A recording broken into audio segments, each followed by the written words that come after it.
U.S. is going to continue to be a fueler of growth in the next 5 years. Drag on growth, I think, China, TBD.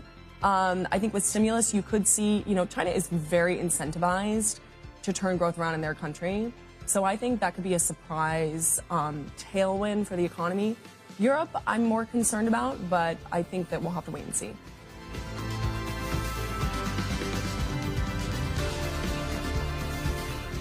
I'm going to frame it more as an opportunity. I mean, I think AI is really, this is the first time we've seen sort of like a big technological shift that could truly improve productivity in our industry. The way I see it, I think a lot of people in the industry are already starting to use it. We'll see if at some point that's a threat. Right now, I think it's a really big opportunity, but it is really the first time that I see some structural changes in the way that we do work and really benefiting from that technology.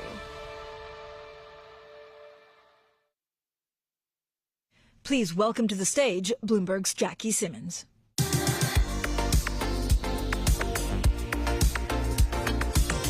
Okay, welcome back. I hope you had a great lunch and networking, and we have an exciting lineup for the afternoon. So we're going to do M&A, we still have philanthropies, AI and the tech impact on global finance, and of course we have the year ahead for geopolitics. Just a couple reminders. For those coming in for the second half, your Wi-Fi codes are on the backs of your badges. We have the QR code that you can scan if you want to put questions to the panelists. And please engage on social media, hashtag BBG, Women, Money, and Power. But first, we have, and I want to welcome Eliola Aluko, who's an investor in Mercury 13, and she's going to talk about her journey by numbers. So from professional footballer to investor in women's sports. Please welcome Annie.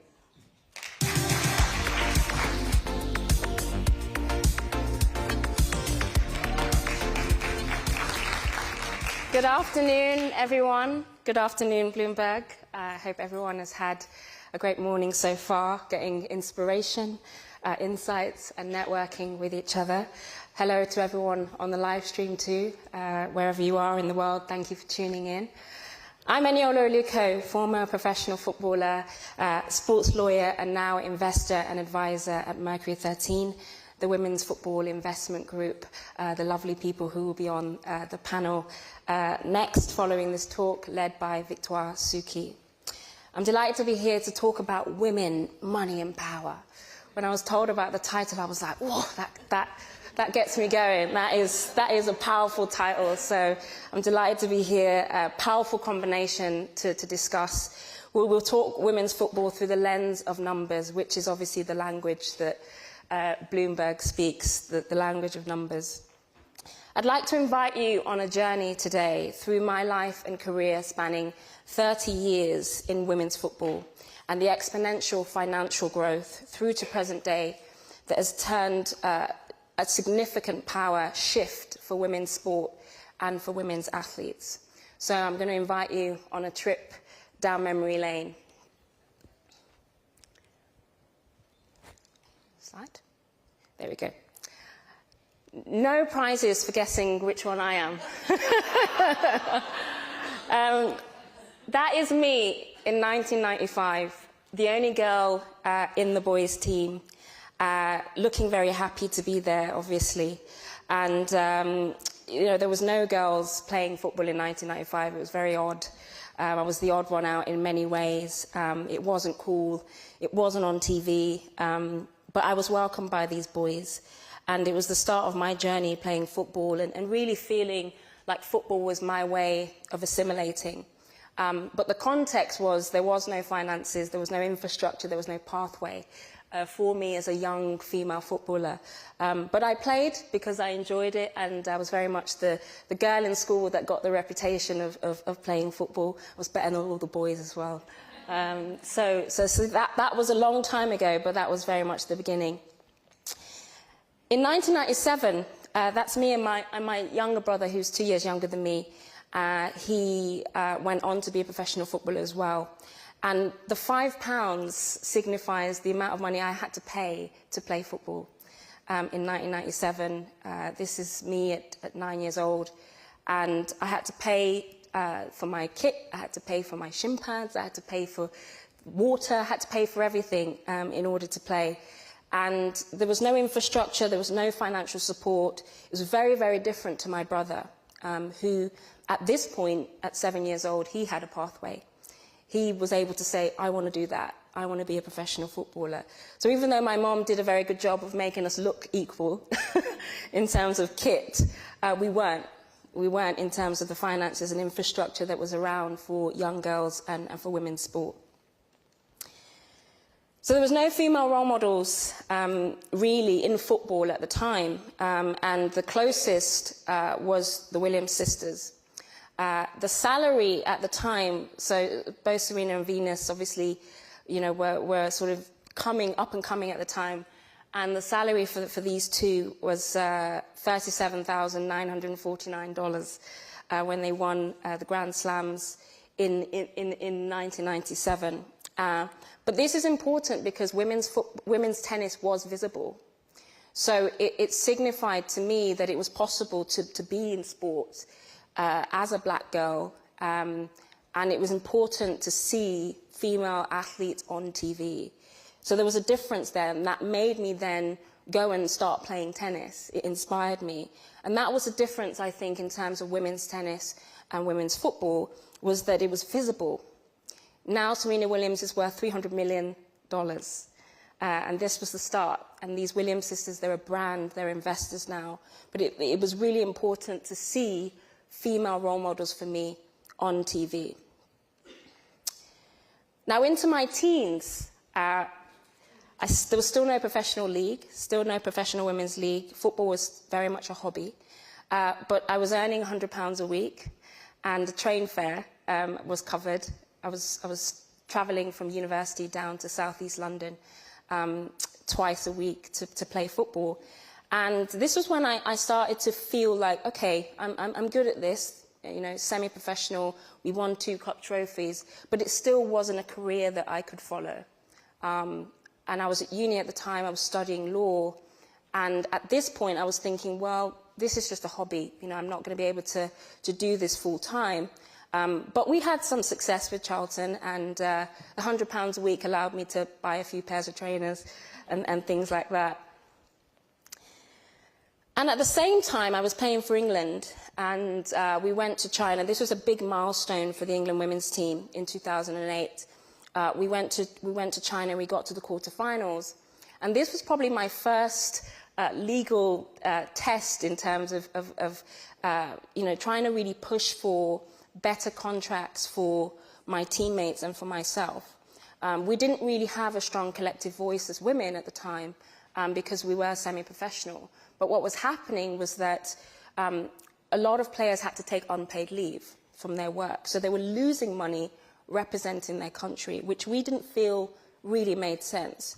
So what I did was I really tried to push as much as I can with the Professional Footballers Association and said, we need a little bit more security in what we're doing so we're not losing money.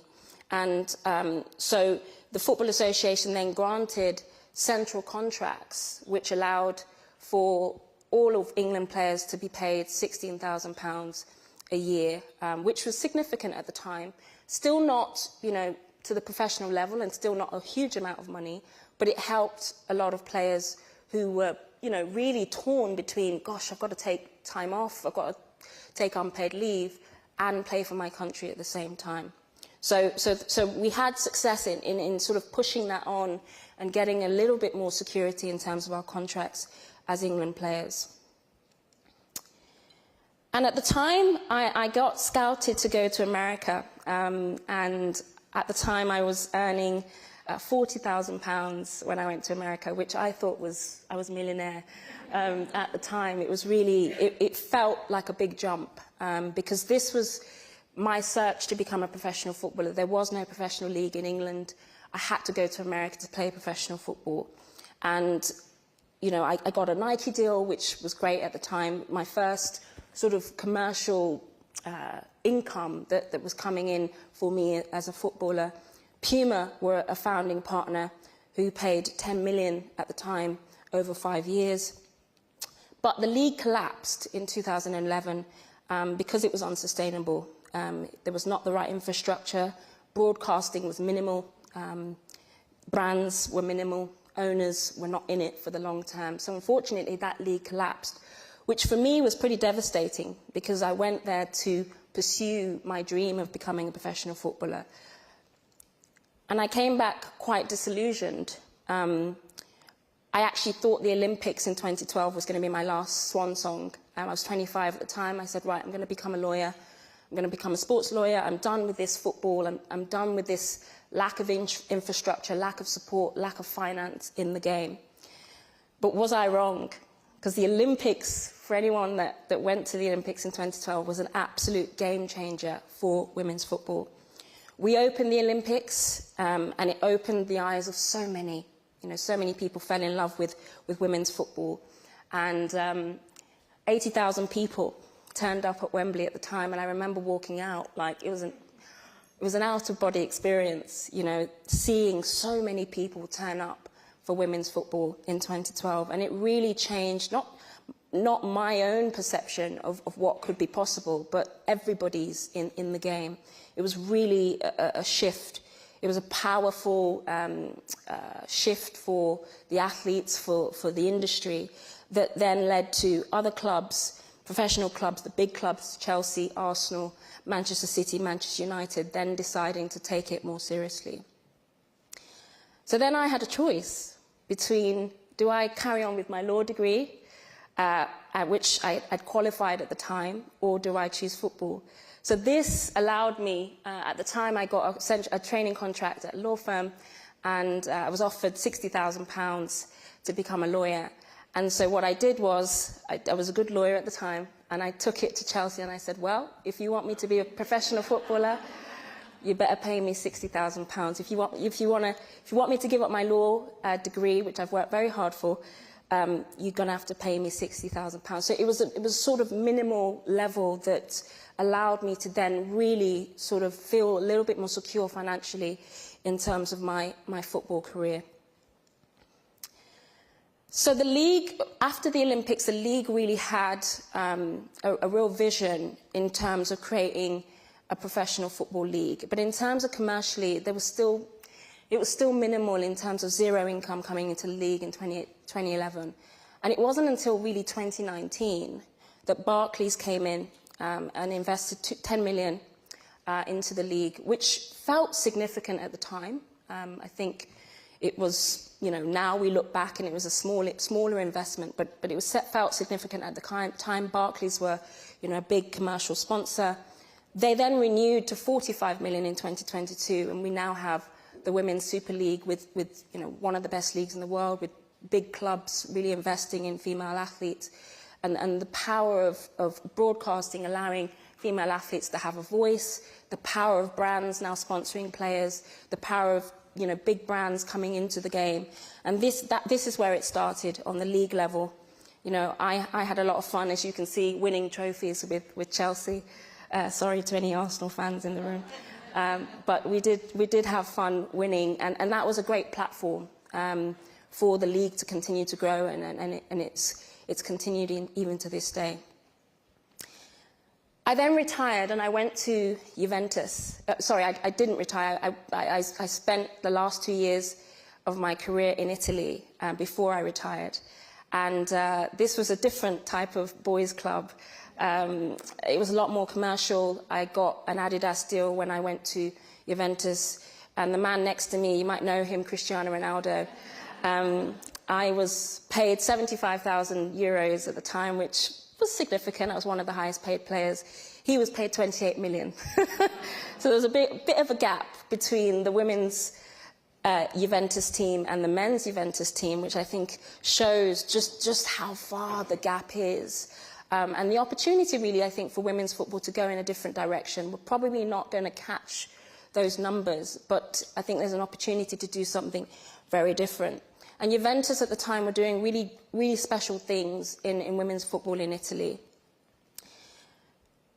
We sold out the Alliance Stadium, Juventus v Fiorentina. 40,000 people turned up, and it was like, wow, this is absolutely amazing. You know, two big clubs in Italy at the time, it was really, really significant for us to see, women's football growing in Italy, beyond, around the world and beyond the UK.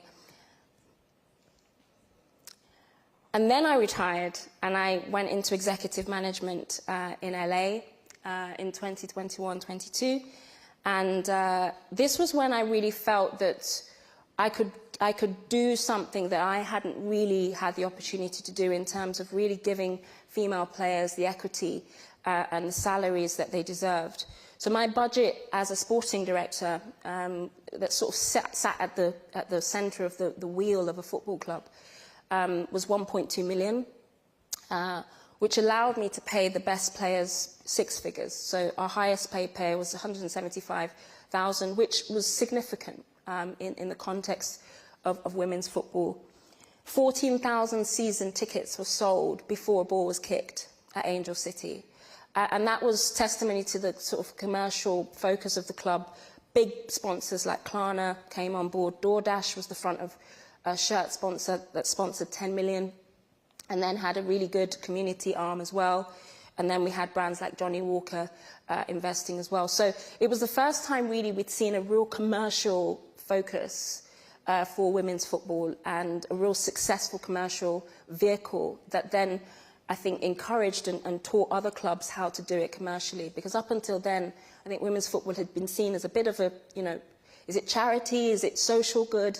But I think Angel City really set out the parameters of how to commercially monetize women's football, and I was very proud to be part of that. And so I joined, when I left Angel City, I then joined Mercury 13, who are the wonderful people who are going to speak next. I joined as an investor and an advisor, and this was so significant for me as somebody who, as you could see, I'd been on a journey in women's football as a player, but I really wanted to be part of the future of commercializing the game, reimagining the game, providing equity and power to players through financial, freedom, financial investment. So it's such an amazing opportunity that I'm sure that the people next will talk more about, to be part of Mercury 13 Investment Group. The first investment was Como Women, very sort of elevated luxury place. Como, I'm sure some of you have been there, and it's been amazing to see the transformation of the team, the rebranding, the deal with Nike, the investment that's going on. It's been really amazing to be part of. And I'd love to be able to announce a new partnership for Como Women, which is with We Are 8, founded by Zoe Kalar, who is here today in the audience. It's amazing to announce a female-founded front-of-jersey sponsor of Como Women. There is a social media channel to reshape social media as a new, safer space using AI models to eradicate abuse and hatred, which is important specifically for women. This partnership will be discussed on the next panel, so I don't want to give too much away, but we are super excited to announce this with We Are 8. So from paying £5 20 years ago to investing in a women's multi-club ownership group, I'm proud to have seen and experienced the financial and commercial journey of women's football, which is still growing, and it's such an exciting part of sport right now is women's football. If the last 20 years is anything to go by, there's very, very exciting growth ahead. I know the 6-year-old me in that first photo would never ever have thought that I'd be on the stage at Bloomberg talking about my journey, but therein lies the power of women's football, the power to inspire the next generation to dream and continue to dream about a new frontier for women's football, and women's sport, a new opportunity for growth, and to the moon, as we say at Mercury 13. So thank you for joining me on this journey by numbers. Thank you to Bloomberg for having me on stage, and have a great rest of your afternoon.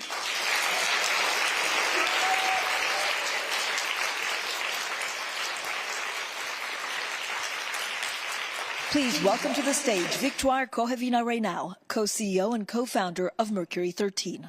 Sheila Johnson, founder and CEO of Salamander Collection and partner at Monumental Sports and Entertainment, and Amanda Stavely, founder and CEO of PCP Capital Partners, for a conversation with Bloomberg's Jackie Simmons.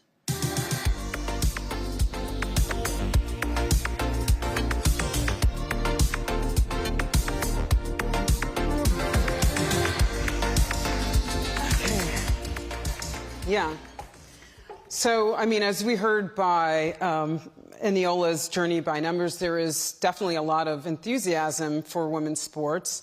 And I don't think it's really a question of, has women's sports broken through? I think the question is, has it broken through as an investment case? And that's the conversation we're going to have right now. And sort of doing a little research, I looked up the head of the company running the top leagues in this country, who happens to be a woman, Nikki Doucet, was recently quoted saying that women's football has to do more to prove its return on investment. You're constantly having to prove that there's a market for women's sports. So my question, I think, to the panel, I'll just throw it out there, but who most does one have to prove that there's a market for women's sports? Is it, corporates? Is it media? Is it the fans? Who do you have to prove this to? I'm happy to get started. Thank you so much for being here today. And I know that sports is probably a very different type of subject to the ones that you're all used to. But I think in terms of the business and trying to justify, the investment, the biggest opportunity lies in the consumer. So women's sports has opened the door for the other half of the world for the first time in a really long time, becoming not only a really good investment opportunity, but also representing a gender equality movement that is probably going to be the most powerful one that we experience in our lifetime. And commercially speaking, as a second kind of category of people that we need to convince, it is a once-in-a-lifetime opportunity for brands to be able to actually participate in our gender equality movement and literally fuel it. And so I know that we just heard Annie announce our front of jersey at Como, and we have Zoe here sitting in the audience with us, which is huge news for us. But most importantly, because of the way that we came together and really tried to understand that we need to build a sustainable future for these clubs. And financial emancipation is the entire point of what we're doing. And that's actually, if you bring it into the global sphere, it's something that women need. It's the first step to true gender equality, is when we have control of our financial destinies. And so this is, I think, one of the many reasons why we've been able to put together this incredible deal. We now have 2 female-led businesses on our jersey, which is the first time it ever happened in European football, which is great. But at the same time, carving this path towards sustainability and thinking about the sponsorship deals not only being a logo slapped on a jersey. So part of the way that we structured it is that 5% of all advertising revenue from Italian brands on We Are 8 go back into the club. So there you have more opportunities to continue to commercialize, as we do, what we're doing, which is to speak to women for the first time and to build a brand and to build a club and an experience and opportunity that they're really interested in, that they want to participate in, even if they've never been exposed to football, which is, it's part of what we do. So a little bit of a longer answer, but I think it's there's different categories here. I think you talk about sustainability, and I think that's really key. And I think if we go back till about 2012, female football has been on such this great pathway, and we did the first, that first broadcast deal that, was done at the Sky BBC deal, got, at least it got eyeballs onto female sport. And I was sort of praying at that point that the revenue would start to come into the gate receipts. But building the narrative, building the sport has always been, key. And what you've done so well is put, women's sport at the heart. At Newcastle, we were totally different. We had an established men's team, and we didn't have a women's team. They were paying for their own, they were paying to pay. There was no infrastructure. There was nowhere. They had to, go and play at 8, 9 o'clock at night. There were no professional contracts. So we had to convince everybody, you were talking about which, who do we have to convince? We had to convince, our board that it was the right investment case. We had to convince our broadcasting partners. And I have to say, I think if we want to move, women's sport forward, we must never forget that we are always on show. But the huge opportunity that it's driven over the last, to see the joy of having my women's team be promoted twice successively, the commitment that they've done and put into that, into running the team has just been extraordinary. So you all have something in common. You're either all on the hunt for investments, which we're going to drill into for each of you, or you're trying to make the numbers work. And Sheila, you went through the purchase in 2005 of the Washington Mystics women's basketball team. At the time you bought it, it was loss-making. I think you paid $10 million initially. 20 years on, what does financial success for that purchase look like? Well, it just happened. And this is a case where it was an opportunity that was brought to me, and people kept saying to me, do not do this, do not do it. And I said, look, the WNBA is now the longest running women's professional sports team. And I could see where was passion with so many people coming in to watch the Mystics and the WNBA as a whole. We had a really solid fan base from the very beginning. And I decided that I was going to take this leap of faith and decide to do it. And at the time, I was the only woman that had invested in a professional sports team. Now, when the opportunity was brought to me and I looked at the financials, and I'm like, I'm going to be writing a lot of checks over the years. But I came up with another idea. Abe Pollin, who owned the Washington Capitals, had sold it to Ted Leonsis. Ted then had first right of refusal once Abe passed away to buy the Washington Wizards. So I called Ted at the time that Abe came to me and wanted to know if he wanted to buy the WNBA team. And I said, I'm going to give you an offer you can't refuse. And I said, you can get a woman and an African American. And I want to buy into all three teams. And the reason why I did it, because financially, that gave me the foundation to keep that women's team going. So any losses were going to be funneled through the Wizards and the Caps, who I knew were profitable. So by joining them and putting a lot more money into it, I again took a leap of faith. And what you have to understand, it was a passion project, still is. And from 2005 until this year, we've been losing money. And it was a case where, from the very beginning, I had to invest even more money to build locker rooms, to get office space. We had nothing when I bought the team. And it was just a case where I had to be patient. And as I've watched the WNBA grow, and there were steps and missteps in hiring coaches, basketball operations people, this is a very, very hard business. I want you all to know this. You can call it a vanity play, you can call it whatever you want, but it is a business. It was trying to make the numbers work.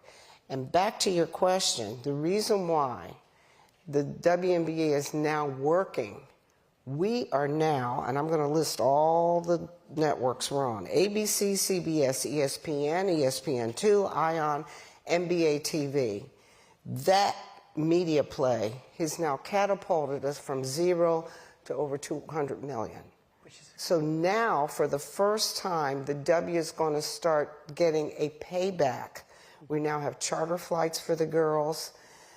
I mean, we're really doing well. And that is important because we have been fighting for this for a long, long time. But look how old we are. We're 28 years old now. It takes that kind of time and patience and love and the passion to really invest in women, and especially in the sports industry. If I may be so bold, but if you were to sell the Mystics today, what do you think it would go for? Ooh. I have not crunched those numbers because, Forbes does this valuation, and I wouldn't just sell the Mystics. I would sell out of all of what I have. That's where you make the money. Amanda, As you explore potential investments in sports, how important would having a women's component be to any part of your investment plan? Absolutely vital. You know, at the heart, when we looked at Newcastle, you know, before we bought the club, we went up. I knew Becky Langley, who's been incredible at building our women's team up there, and so we knew that we put it at the heart. Today, I think that any rights owner, rights buyer has to put women's sport at the heart of what they do. And the growth, I think there's just so much phenomenal growth in whether it's broadcast revenues. You've identified the huge explosion of NBA rights and WNBA rights. And that's, you won't have a rights buyer now that will say, well, we're only interested in men's rights. It's just ludicrous, so absolutely. So if you were going to invest in a women's team, would you run it independently or would you run it together with the men's team? Well, at the moment we discuss this outside because and you meet someone, oh, that was quite clever, because, you know, what you've done brilliantly is identify women's teams need to be run differently to men's teams. And people think, and unfortunately, there's a huge amount of capital investment that needs to go into all football. And, you know, so I think getting the right partners is really important, but you've got to have people with real integrity as well, that there has to be commitment to this pathway, and there has to be partners that are prepared to roll up their sleeves and do what you did so brilliantly, which is really invest for the longer term. It is a long-term project, and so I think I like to see them. You know, I've always seen it, but I think there's a lot of opportunities for people in whether it's the Premier League or other leagues that might say, you know what, I don't want to focus on my women's team. I want to put it in the safe custody of someone else. And I think that's a really valuable opportunity for clubs, especially if that other party takes on that custodian role so well and is able to do what you've done. Yeah, and can I just say, in coordinate, the WNBA has gone through the same thing, because we have been under the umbrella of the NBA. It was run by first in its inception with David Stern, now Adam Silver. And what we have finally done, we now have our own female commissioner who's now solidly in a leadership role where she can now make decisions for us. I'm sure she and Adam talk all the time, but that has really made a difference over these past few years, is the leadership of Kathy Engelbert. You know, she came out of Deloitte. She understands the business model, and it's just been absolutely terrific. And she has been able to single-handedly help us and guide us into a better situation, which I think is now catapulted us to a new level.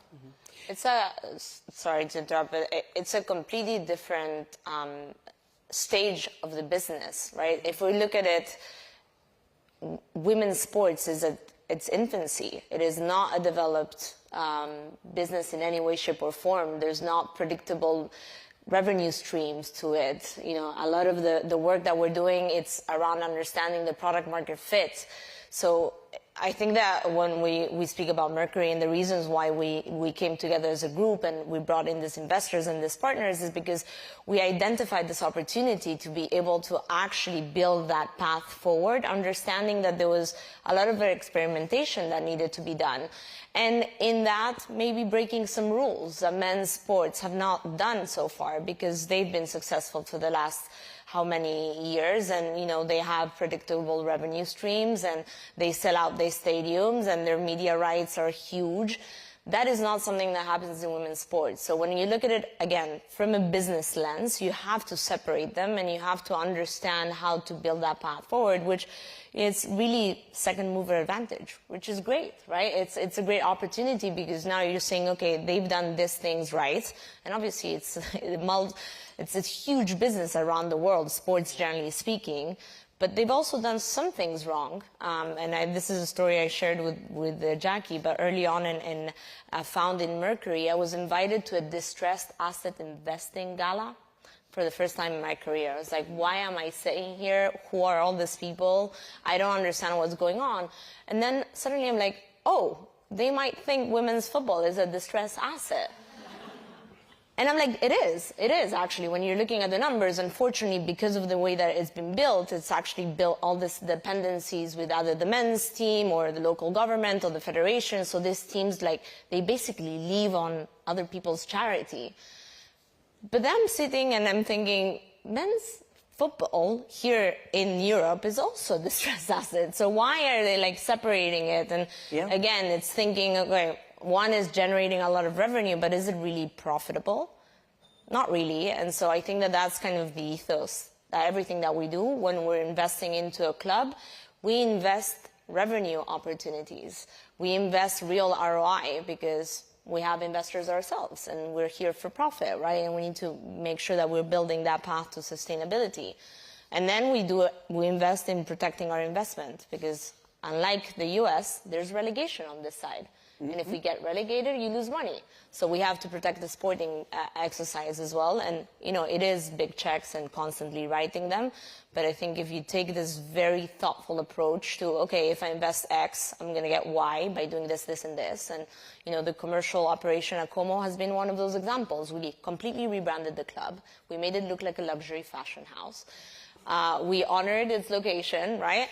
We build new social media channels. We build the entire website infrastructure to attract the likes of We Are Eight, right? So we could partner with these people and build bigger deals that would value our inventory at higher numbers to continue being able to monetize and build a virtuous loop around this. So, Victor, I want to definitely come back to what you're actively looking at after the Como purchase, but I first just want to finish.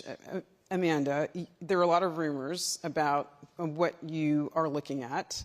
Can you give us any color on the stage you're at in terms of your next sports investment? Sorry. So we're actively in, we're looking at a very serious investment. We've been working very hard.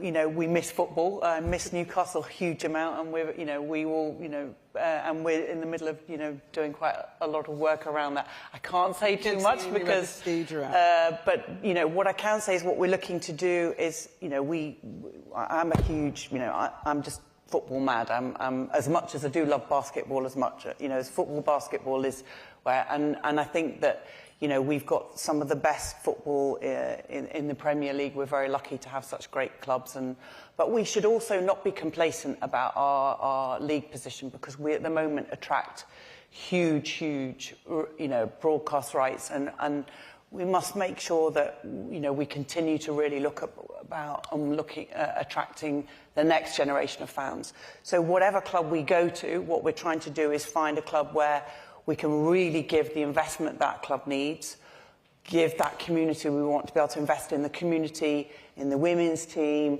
in making sure that, that pathway's there. And also looking at where will media rights go to? Will there be a direct consumer model? How are we going to excite and how are we going to, what are our kids going to look like?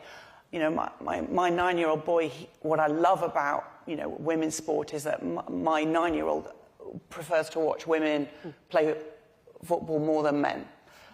He knows, he's got forensic knowledge of every female player pretty much all over, and it's extraordinary. And I love to see that these are going to be the next buyers of our jerseys. And I love the fact that my son will buy a women's jersey, will go in and that's where the growth is. Yeah. So. This clock is ticking really fast, but just very quickly, Victoire, on your list, I know that you're actively looking, one of the countries, England, Spain, France, Germany. What are you sort of actively looking at with respect to this country, to the UK? You're asking the hard questions that we can't really answer. But yes, I think for us, our model is very focused on the women's game for this same reasons I was mentioning before. And we understand that England is, the leading league on this side of the world. And so we want to have a presence here. But it's about building the right partnership, right? So it is really understanding that when you come into an ownership group, the other side of the table, because you're sharing a brand, they have to see eye to eye in terms of how to actually build this this new product that they're bringing to the market in a way. And we have this very very concise understanding that the consumer behavior in women's sports looks very different to the one in the men's side. And for the Americans in the room, I think that, you know, you will always hear that football is a religion on this side, and it is. It is very tribal. You know, if you're born into a family that is a Manchester United family, then that's going to be the rest of your life, and that's about it. And the reality is that that's changing. You know, young kids are now getting their hands on the internet, and they're going to choose their clubs, not because someone told them to choose that. And that's really empowering. I have an 18-month-old baby, and I know for a fact that, you know, she'll be a fan of many different clubs because she found the content and because she aligned on that. And you really need to have a clear understanding of it, because then you build the business, not the other way around. So if we could bring up, I had just one chart that really stood out to me, and I wanted to share that. So this shows you the really massive disparity in the revenues from the top women's football teams versus the top men's teams. So you can see Eniola referred to this in her presentation about the disparities. I just wanted to bring that up and sort of set the stage, because I want to talk about valuations, and maybe Sheila, Amanda, please jump in. But so the highest valuation for a sports team is currently held by Angel City FC. Okay, that's a U.S. women's soccer team. That's after Willow Bay and Bob Iger took a controlling stake that valued the club at $250 million.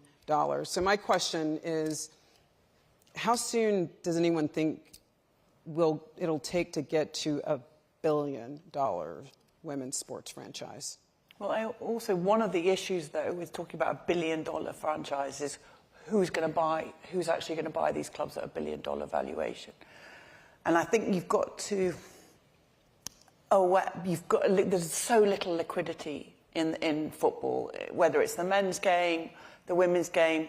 And I think what I love about your model is that you've been able to bring new money into football that will allow us to trade our assets. I've been fortunate that we've been able to, come in football. We've come through, I've worked with a number of clubs and been invested in clubs, and it's sometimes very hard to actually get exits. So whilst we talk about the $1 billion valuation, we also need to know that there are people prepared to pay a $1 billion price. Well, yeah, we're looking to the American. But definitely, I'm sure. Because, I mean, there is this question, and you burst my bubble a little bit last night, because we were talking about how much the U.S. leads in terms of revenue generation for women's sports. And, the same source here, Deloitte's projecting $670 million from the U.S., I think in an estimated $1.24 billion for 2024. Europe follows with $180 million. But as you said to me tonight, the U.S., yes, the numbers are bigger, but it doesn't necessarily translate into, billion-dollar franchises. What can you say about that market? Well, not yet. Again, it's going to take, I would say, the next 10 to 15 years. The growth is slow. Okay, and I have to say the jury's still out on all of this. I just know that since 2005 to the present, our numbers have tripled. As far as sports, we've got both men, women, young men, young women. Now, we fill the rafters. We're completely sold out of a 22 to 25,000 seat stadium. And I have to also talk about the NCAA. They have really been the foundation of helping us with this growth. I mean, you're going to see it with your younger players. They're the feeder market into your teams. And so I do support the NCAA. I go to their games, we look for players, we draft the players from there.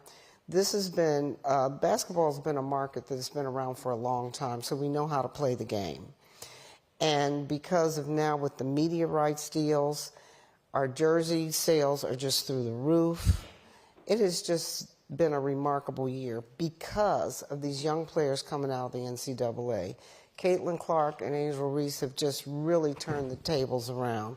We have to even find larger stadiums now. We're also seeing it with women's volleyball. We call it soccer in the U.S. Yours is football. Nobody's perfect. But our soccer teams are just, I will say, kicking it. They're doing great. And so we're just at a point where there's been a whole revolution and explosion of women's sports in the U.S. And we have every corporation now getting behind us. It's been easier to be able to raise money because people want to, you know, we're a winner now. Be part of it. So they want to jump on the bandwagon. And this is something that we have to keep going. It's the canary in the coal mine. We have got to be careful to not sit back and rest on our laurels. We have to continue to push forward. I'm concerned now with a new president coming in that the Title IX program doesn't get stymied in any way. You think that's a possibility? I don't know, but there's inklings of whispers out there. We've got to really start watching how we're continuing to be supportive. And I think that women have got to really be very conscious of what's happening on the political front, because funds could be taken back through the colleges. There's all sorts of things going around.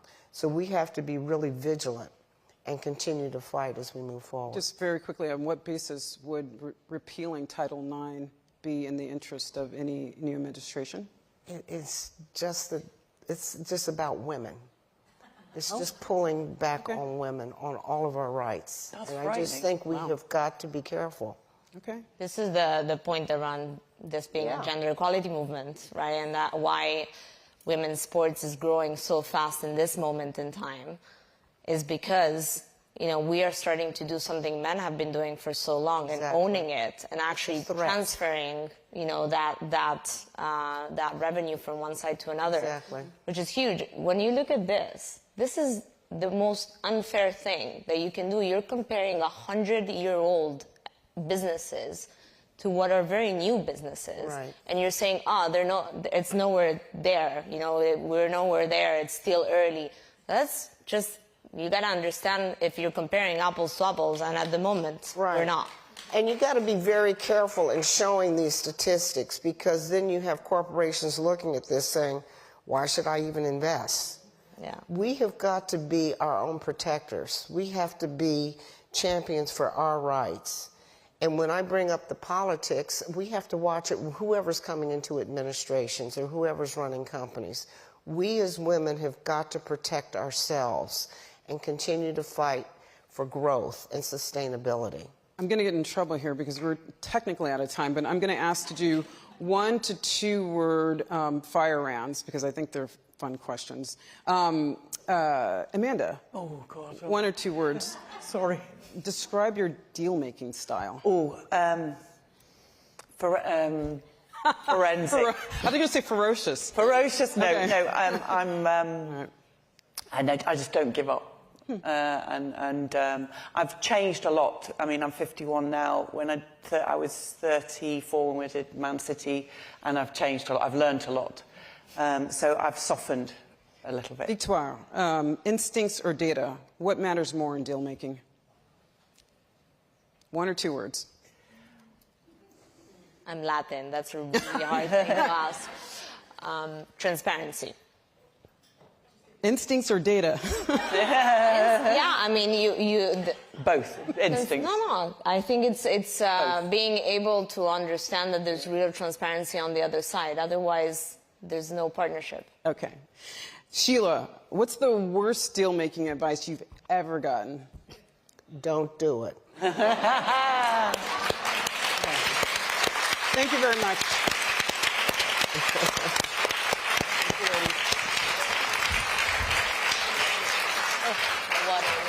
I get a water. Please welcome to the stage Alison Harding-Jones, Global Head of M&A at Deutsche Bank AG London. Simona Mailare, Global Co-Head of the Alternative Capital Group at UBS. And Christina Minnis, Head of Global Credit Finance and Global Acquisition Finance at Goldman Sachs, for a conversation with Bloomberg's Ruth David.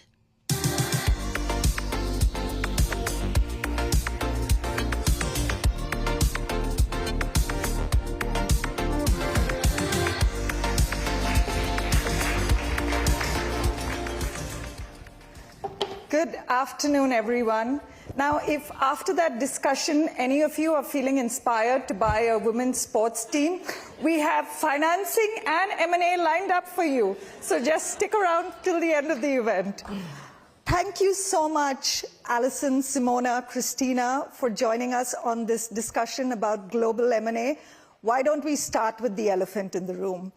What does a new president in the world's largest market for M&A mean for deal-making on either side of the Atlantic? Alison, if I can start with you and then go to Christina.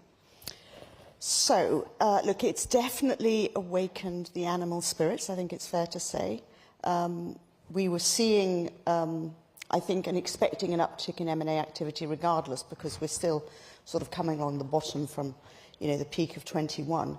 But I think the level of discussion and the level of pipeline building is clearly increased. So the expectation is that there will be less regulation, it will be easier to get deals done. Hopefully, financing remains relatively cheap versus the past couple of years. So I think people are looking forward to a very active year next year. Now, that doesn't, in my mind, mean we'll hit the crazy point of 21, where there was over $6 trillion of deals done. This year, just by comparison, we're at about 3.3 so far. But I think it does mean that particularly end of first quarter, second quarter, we'll start to see a lot of big transactions. And you've already seen that if you think about deals that we saw announced in the US even in the last couple of days, by the way. And just before I come to you, Christina, I want to remind the audience that if you'd like to send in questions, we have a QR code which is going to show up on the screen. If you could just scan it, we may not get to all of them, but I will definitely try to. Christina. Great. You notice how we all have a symphony in green? We color coordinated our outfits. Actually, we didn't. So I think since the election, there's been an increased amount of inquiry, both from sponsors as well as corporates, that were either on the sidelines or nervous about what was going to happen. And so it was quite clear-cut what happened. And now people are sort of dusting off their blue books and saying, let's get back at looking at things strategically. I think our own House view is that his policies, at least what he's said he would run on and implement, would suggest growth is going to pick up in the U.S. So I think there's probably a sentiment that the M&A activity in the U.S. might be slightly more robust, a little bit more reservation about Europe, just in terms of some of the concerns around his posture on tariffs, et cetera. I completely concur with Alison's perspective around regulation. It's got to get, obviously, better than we've had in the U.S. under the prior regime. And I do believe it'll be kind of industry-specific, because there are certain industries that might have slightly different dynamics around M&A and consolidation. But in general, we're quite bullish, and we also concur that towards the middle to the back half, just based on how long it takes deals to kind of germinate, that it'll really pick up summertime and into year-end. And just coming to that point around reservations around Europe, we've had some data this year that shows the Euro Stoxx 500 has had its worst performance in decades compared to the S&P 500.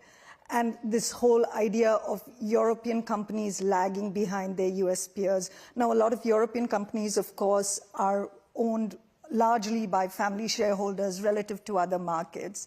Simona, my question to you is, are you seeing more of these kind of company-owned, family-owned companies thinking about going private and then maybe reaching out to private equity firms and talking more about public-to-private kind of deals?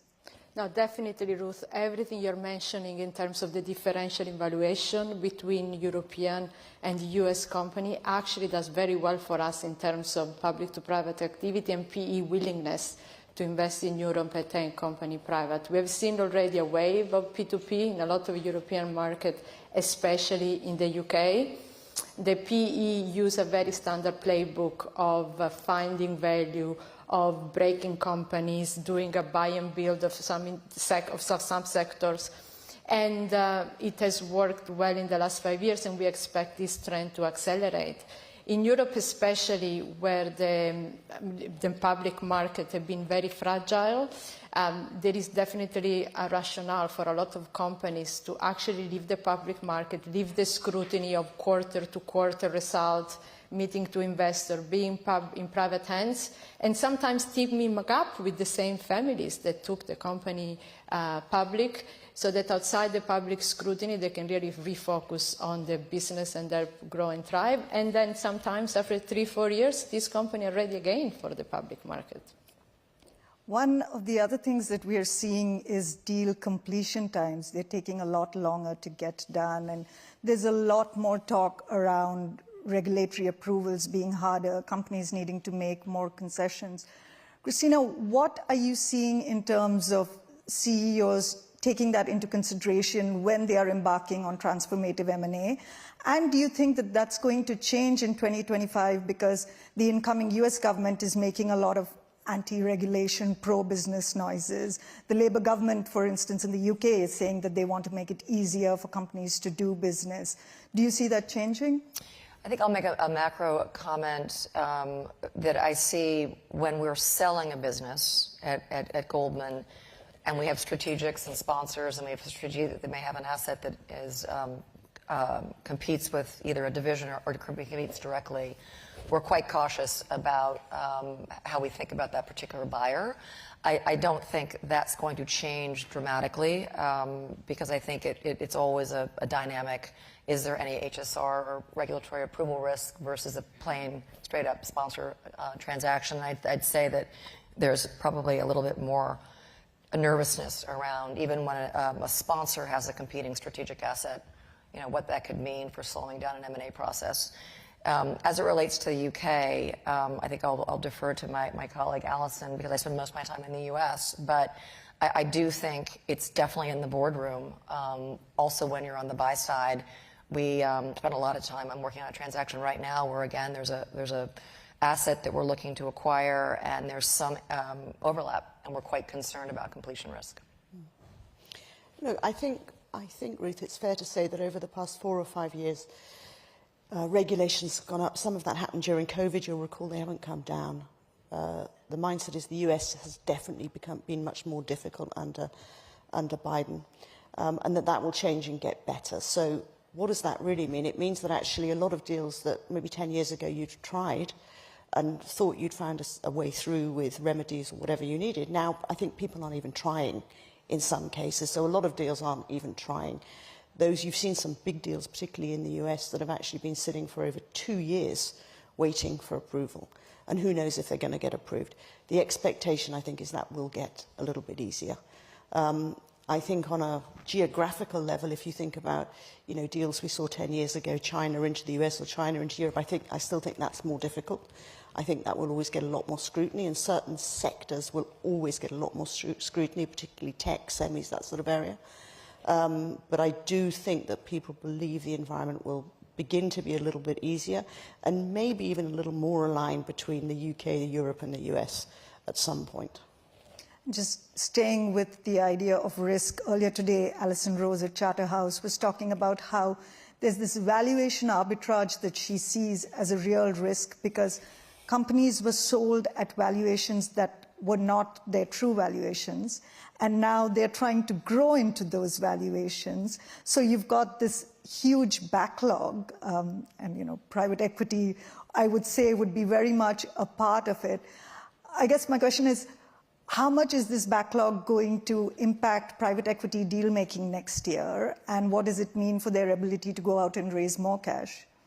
I think the backlog we need to unblock next year because of the fundraising dynamics. I think the PE realized that they can't just take chances. The timing they raise fund is very important, and the environment for fundraising is improving. But when we look at fundamentals, companies have started to grow in their valuation. We're seeing interest rates moving in the right direction, but we're also seeing improved performance of the businesses. And it's true in Europe, we're not seeing a lot of growth, but a lot of the PE portfolio company have always looked at the US as one of the drivers, one of the investment theses.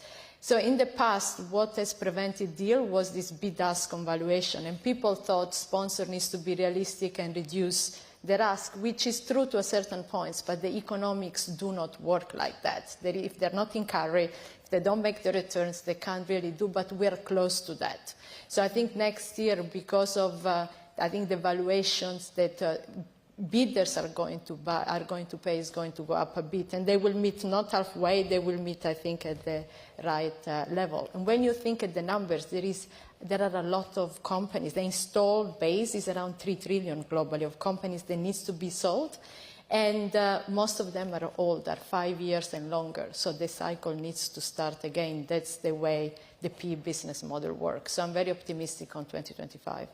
And just, let's know more from the corporate deal-making perspective, where, in terms of both sectors and regions, where are you seeing the biggest gap between bid and ask, and what stage of the cycle do you think we're at?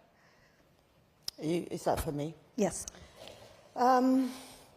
Look, we've seen a number of deals this year which are private equity-owned assets, where it's come very, very close, and you'd expect a deal to get done. And as M&A bankers, we can always find solutions to bridge gaps, and they haven't got done. So that, to me, says people have been unable or unwilling to move off their marks. You're starting to see some assets starting to move. You saw a very big deal yesterday in the US with Assured moving. That was a very big deal. I think, we've heard different statistics from different banks, but, somewhere 20-30% of deals, maybe even more, have been done very privately, very quietly, and they failed. And that's really across all sectors, probably bar tech, okay? So what we tend to see is really high-quality assets in any sector you can always get a good price for. It's everything else, particularly where there are concerns about growth, where you struggle a little bit more. There is obviously a direct link between interest rates and valuations, and so as the interest rates come down, hopefully valuations will come up, and hopefully things will start to stabilize in terms of growing into those valuations. The other dynamic is the IPO market, and I think a lot of sponsors are realizing now when they take a company public, they're usually not selling any stock. So if the company is well positioned and ready to go private, public, I apologize, and the stock trades up over time, it's a way of really exiting and having a second way out to relying on a bilateral negotiation, maybe with one buyer. And so you saw that very successful deal in the aerospace for Carlyle at the end of this summer, beginning of September, and the stock has performed remarkably well. And so while it's not the quick all-cash sale, I think we finally have a functioning IPO market that is another way for these sponsors to have access to liquidity. And I think we're going to have a pretty active IPO market in 25. Actually, one of the themes that we did here today was companies staying private longer, and because they have access to more capital, private capital being one of those. From a financing markets perspective, are you seeing that? Are you seeing that it's becoming easier for companies to stay private because they have more access to cash? It's becoming easier to get deals done because there is more financing available? I think the financing markets have been fantastic, and with the private credit market evolving to where it is today, it's a fantastic, alternative to even the broadly syndicated markets. But I think it depends, back to the point made about the velocity in a private equity business model. They need to roll over and return capital. And so, yes, they can keep these companies private for longer, and they can do dividend recaps. And there are a couple of very successful large private companies in the tech space that have been private for 20 years, and they just keep doing recaps and selling out interest to LPs. But I would say that's by far the anomaly. I mean, most private equity firms would like to exit, whether it's hopefully in 5 years or less. And certainly, I think the average duration now is north of 6. So I think you can stay private for longer, but if you're a private equity model that needs to return capital to LPs, you're going to transact. And I was going to say, Ruth, I think there's always been a little bit of a concern in terms of taking those assets onto public markets, because institutional investors who are buying, they always know that, you've got a private equity guy there still owning 30, 40, 50% that's got to come onto the market. So you've got an overhang dynamic that's played as well. So my mindset is it's not the IPO market's been shut. There's been a really big gap in terms of views on valuation between institutional investors and sellers, and that needs to come closer together. I mean, and just staying with the valuation point, the one thing that we have seen in the UK, for instance, this year is a lot more companies coming off the stock market because of this huge valuation differential between how a UK company is valued and how a US peer is valued. Simona, if we can talk a little bit about, are private equity looking more closely at the UK, especially relative to Europe now because of this valuation differential, even if private equity partners we hear want to leave the UK because of higher taxes? Now, the UK has been actually the strongest market in Europe in 2024, despite a lot of the noise, despite the political election and therefore the instability that you always have in a year of election. But it's the first time for a very long time where the M&A has been highest. There is definitely a lot of focus on the UK.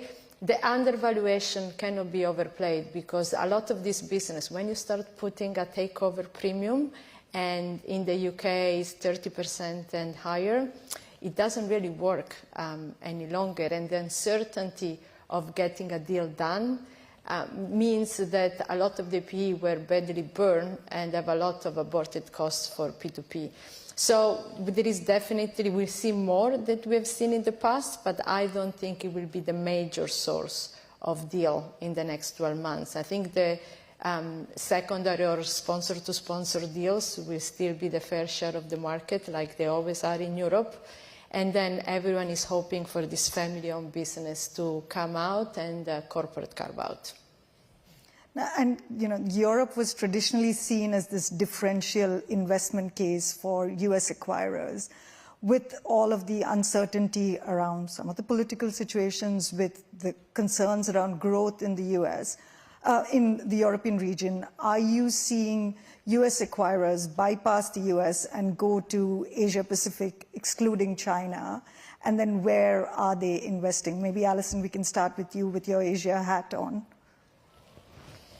No, I mean, I think what we tend to see US acquirers do is acquire really high-quality companies, no matter where they are, obviously somewhere like China. So I suspect a strong dollar means that actually that'll become even more attractive, particularly when you count that valuation gap against them. I wouldn't say I see them moving one region versus the other. To be honest with you, it's all about the quality of the businesses, both in terms of, you know, brands, IP, whatever it may be. I would also expect to see what we've seen for a long time is European and APAC, you know, where they have the ability to invest in the US, investing in the US as well, because the US has become the place that companies want to be, right? Your valuation is the highest, you've got the dollar currency, single biggest market, very attractive margins. So actually you're seeing, I think it's nearly 50% of cross-border activity is into the US in the last year or so. So I think that trend will continue, and I think the large American corporates and the PE money will come out and pick up attractive but high quality companies where there's a valuation opportunity for them. Christina, what are you hearing from US CEOs in terms of where they're looking outside of the US, or is the US now seen as this great investment and growth story, so there's going to be more in-market deals?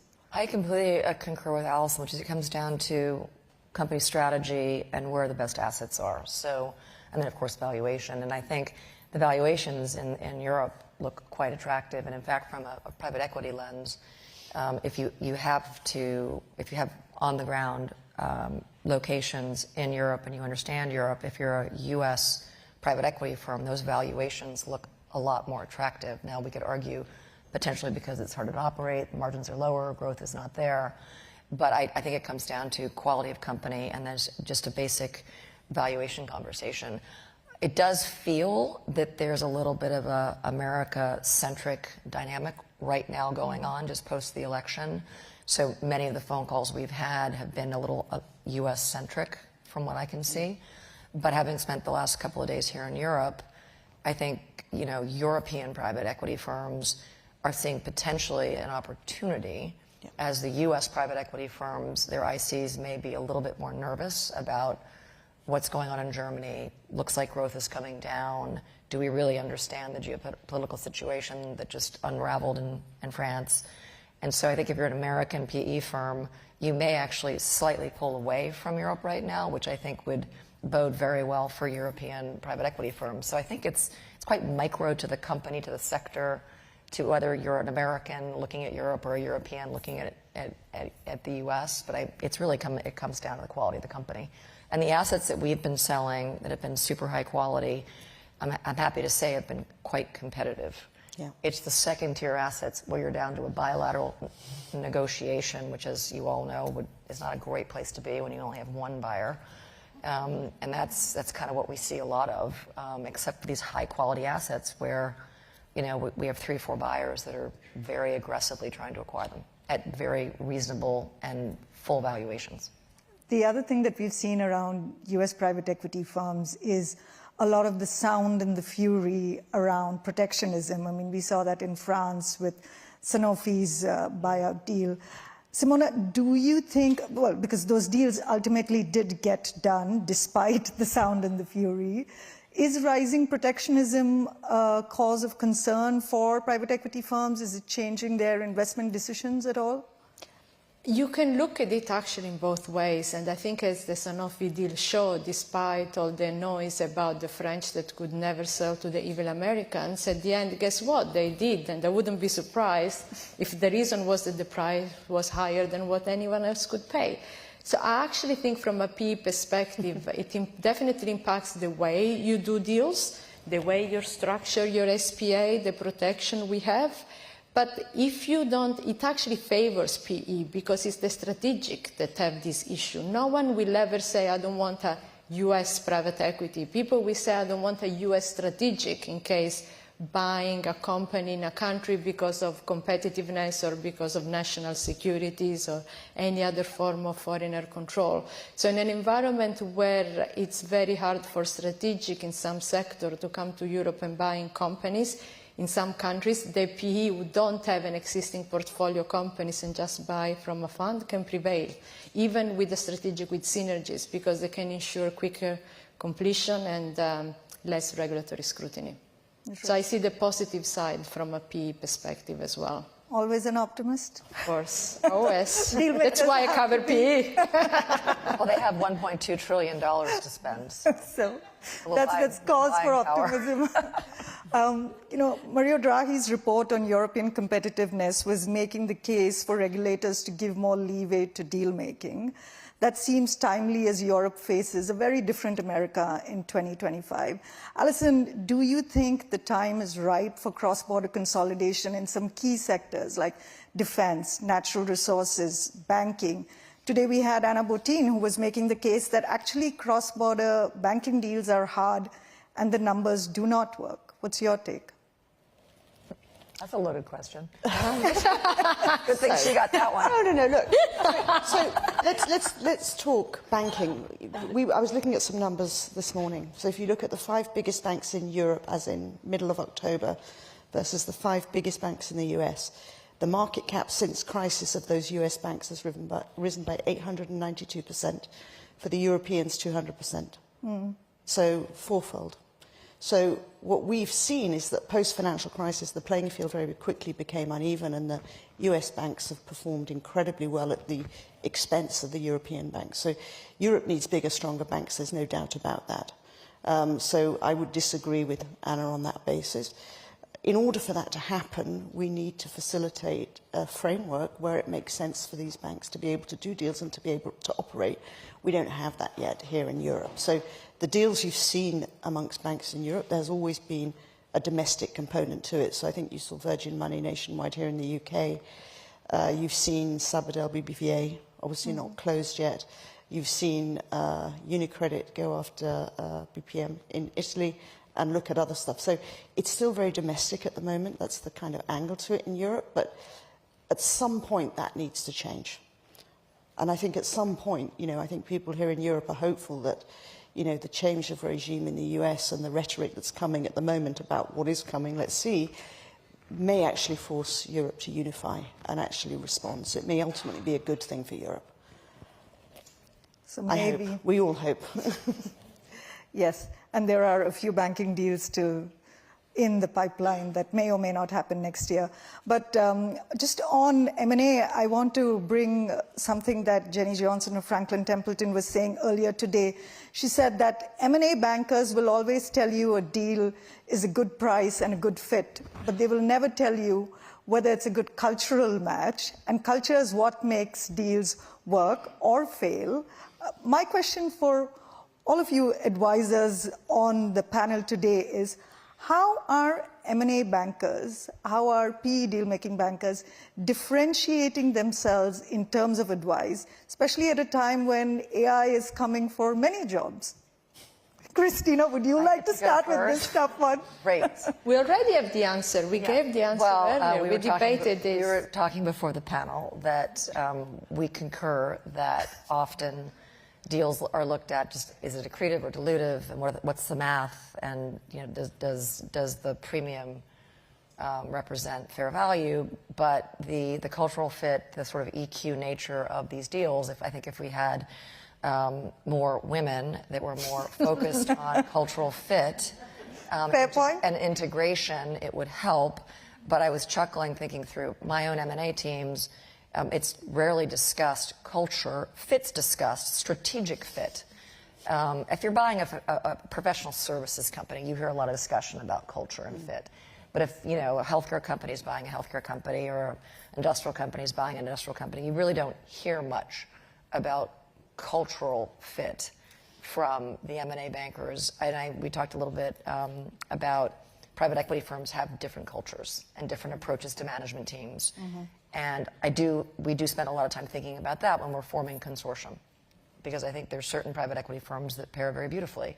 And there's certain private equity firms that have again, mostly run by men, have a little bit of this going on, so it's not that constructive in a deal-making mode. But I don't know, what would you say? No, I agree, and we debated this earlier, but also for someone who works at UBS, we just acquired Credit Suisse. We went through a cultural integration which was quite dramatic. I can see how culture was clearly not one factor of consideration in that deal, but how it became very important day after to figure out when we were assembling team and coming together. Culture became an important lens on which we really assess team formation and how to be more effective working together. So I'm now, if I wasn't before, now I'm very aware of the importance of culture in deal making. We've got very little time left. If we could just do a rapid fire with your top predictions for 2025. Alison, if you can take global M&A and start. Look, I think it will be a better year. I don't think it's going to be quite the crazy euphoria that we're hearing out of the US right now. I think it will be a better year. I think volumes will probably be up from where they are this year, 20-25%. A decent year, and I think there'll be a fair amount of activity both in the US and in Europe, and it will be the same trends that we've seen. Okay. Simona? I think from my PE perspective, and we haven't talked about that, but I think a lot of what we were discussing will drive more consolidation among the PE firms themselves. So there will be M&A at the GP level. Okay, so M&A in PE. And then on the financing side, I think the markets will continue to be very strong. It's hard to imagine the volumes will continue to be up 80, 100% like we saw in loans and in high yield. But I do believe you're going to have growing private credit. You're going to have rebound and broadly syndicated, and getting the deals financed, not going to be a problem. Not going to be a problem. So no risk predictions. Look, I think it's my mindset is we bankers will go through a make hay while the sun shines moment. Things look okay for now. We'll be able to get deals done. How long that lasts and what stops it is a very different matter. And I don't want to predict what that might be. I could think of 100 things. We keep dancing while the music is playing. Yeah. Ladies, thank you so much. It has been an absolute pleasure. Thank you.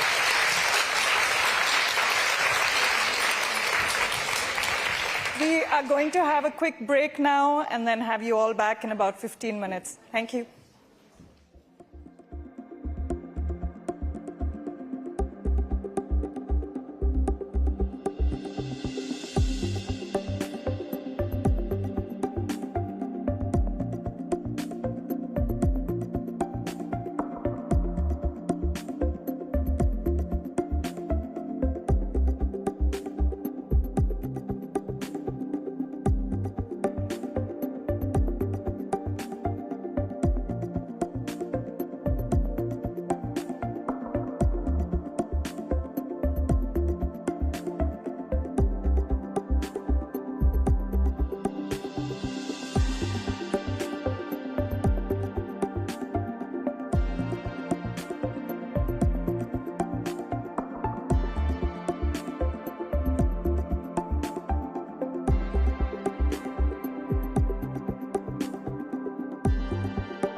for us, and it makes life easier, whether it be from, get better information, synthesize information, and summarize them. That will make our business actually better, more efficient, and that's kind of how I think about it. At the end of the day, there's always the science part, which is the data part, and there's the art part. AI is going to make the art part increasingly more difficult, but hopefully, we are where we are. We're the one that invented AI.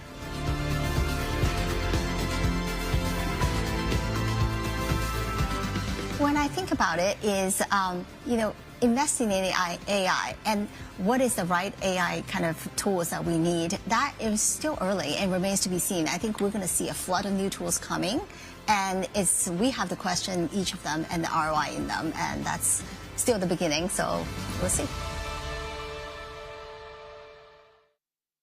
Please welcome to the stage Gemma Reed, Global Head of Corporate Philanthropy at Bloomberg.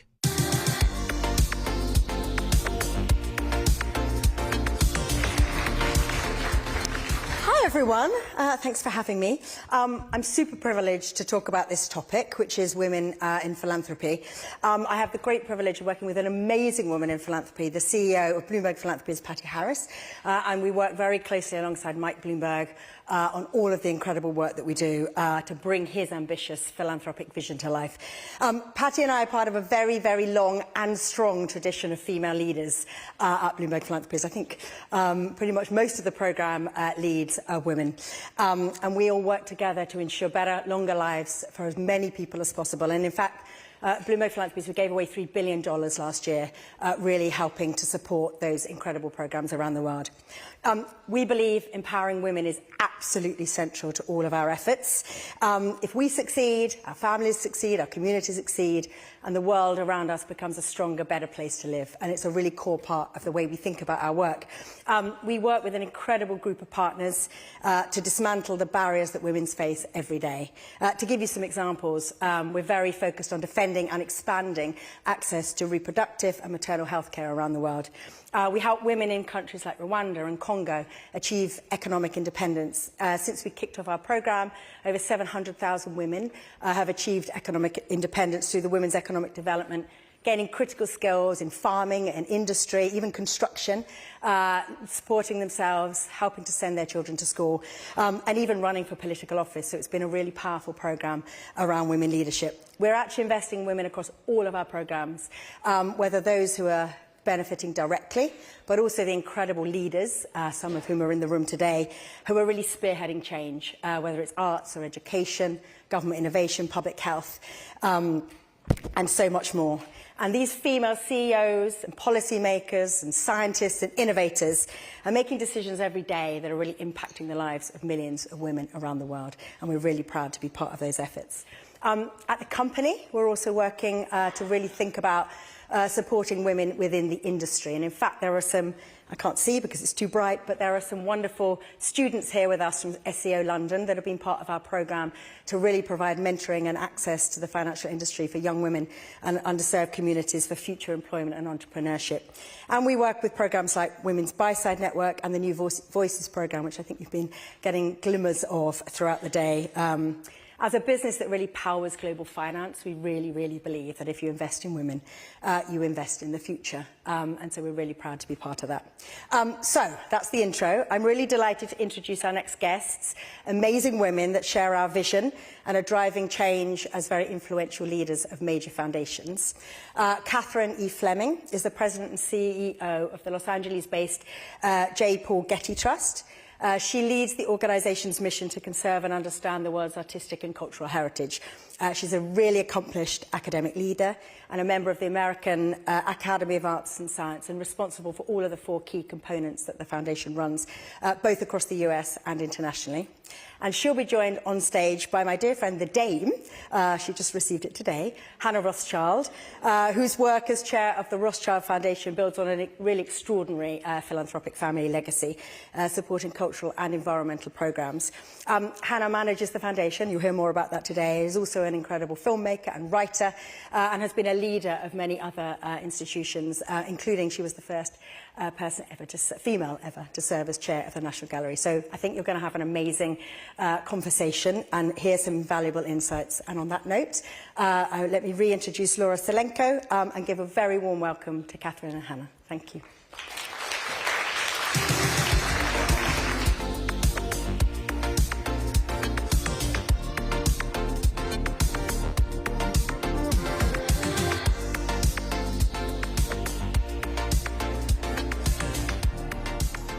Well, I think we absolutely must start with a story about Windsor this morning. Oh.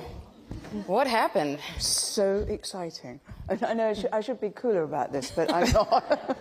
So when you go and I didn't get a sword, but I did get the king. And it's incredibly, everyone makes you feel so special. And I wasn't expecting to be so moved by the whole experience of being a dame and being damed up by the king, or whatever the expression is. I'll get better at that. I got completely overwhelmed. It was extremely embarrassing. And after he did it, and there was a little chat, and then you come off, and the first thing that happened, I went out, there's a very tall, very handsome soldier handed me a box of Kleenex. And I hadn't realised that actually I was crying. And it was a bit pathetic. and then I got on the underground and I came here. Anyway. Well, congratulations, and it's a nice segue into what I wanted to explain, that the research is showing that women are poised to shape the future of philanthropy. And we're going to share some data here now. I think Ida Liu earlier today referenced the great generational wealth transfer, but we reported yesterday that in the U.S. alone, women will control $34 trillion, or 38% of investable assets by 2030. That's close to double last year's total. And in Western Europe, women's share of assets under management will rise to 45% by 2030, from about a third now. We know that women of all ages donate more to charity than men, that women tend to give based on empathy, men on self-interest. Women tend to give to multiple organizations.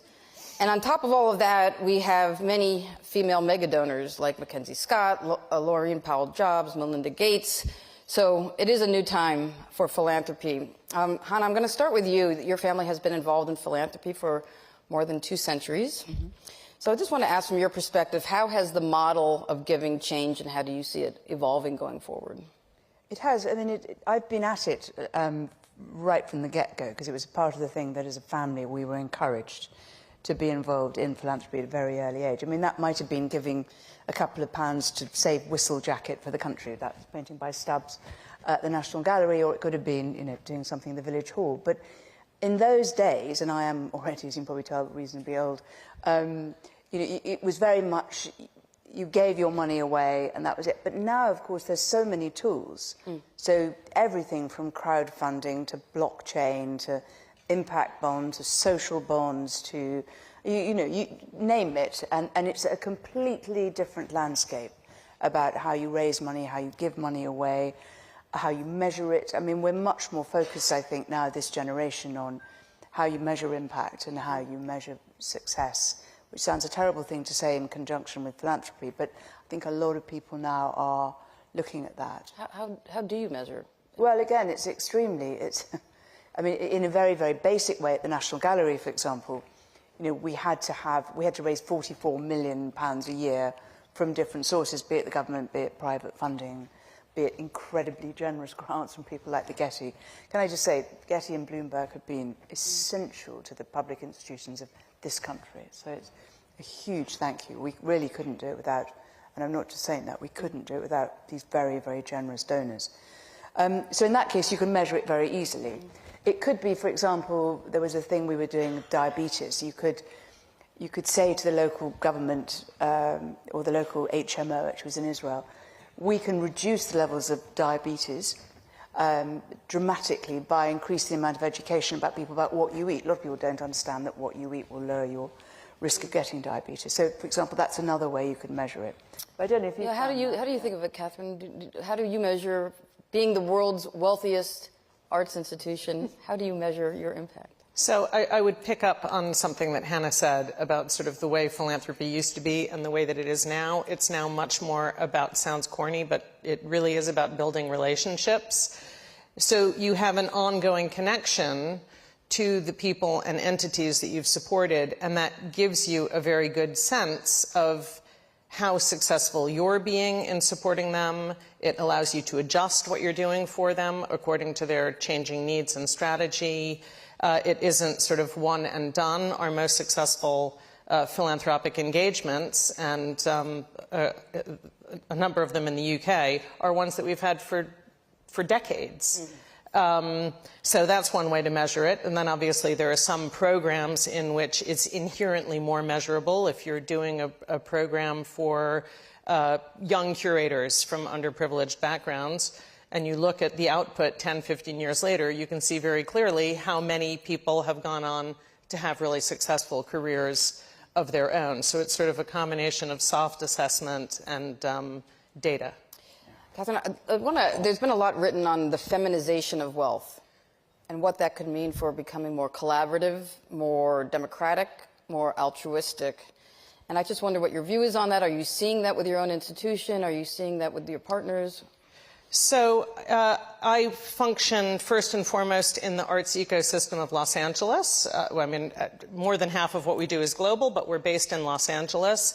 And one thing that is really remarkable about LA is that the majority of major museums are currently run by women. There's sort of a moment, and not just museums, cultural institutions of all sorts, public radio, all kinds of entities in the greater LA region are run by women. We get together regularly, and I won't reveal what we talk about, but I would hazard a guess that the conversations that we have are not the sort that you might have if it was a group of men or if it was a group of men and women together.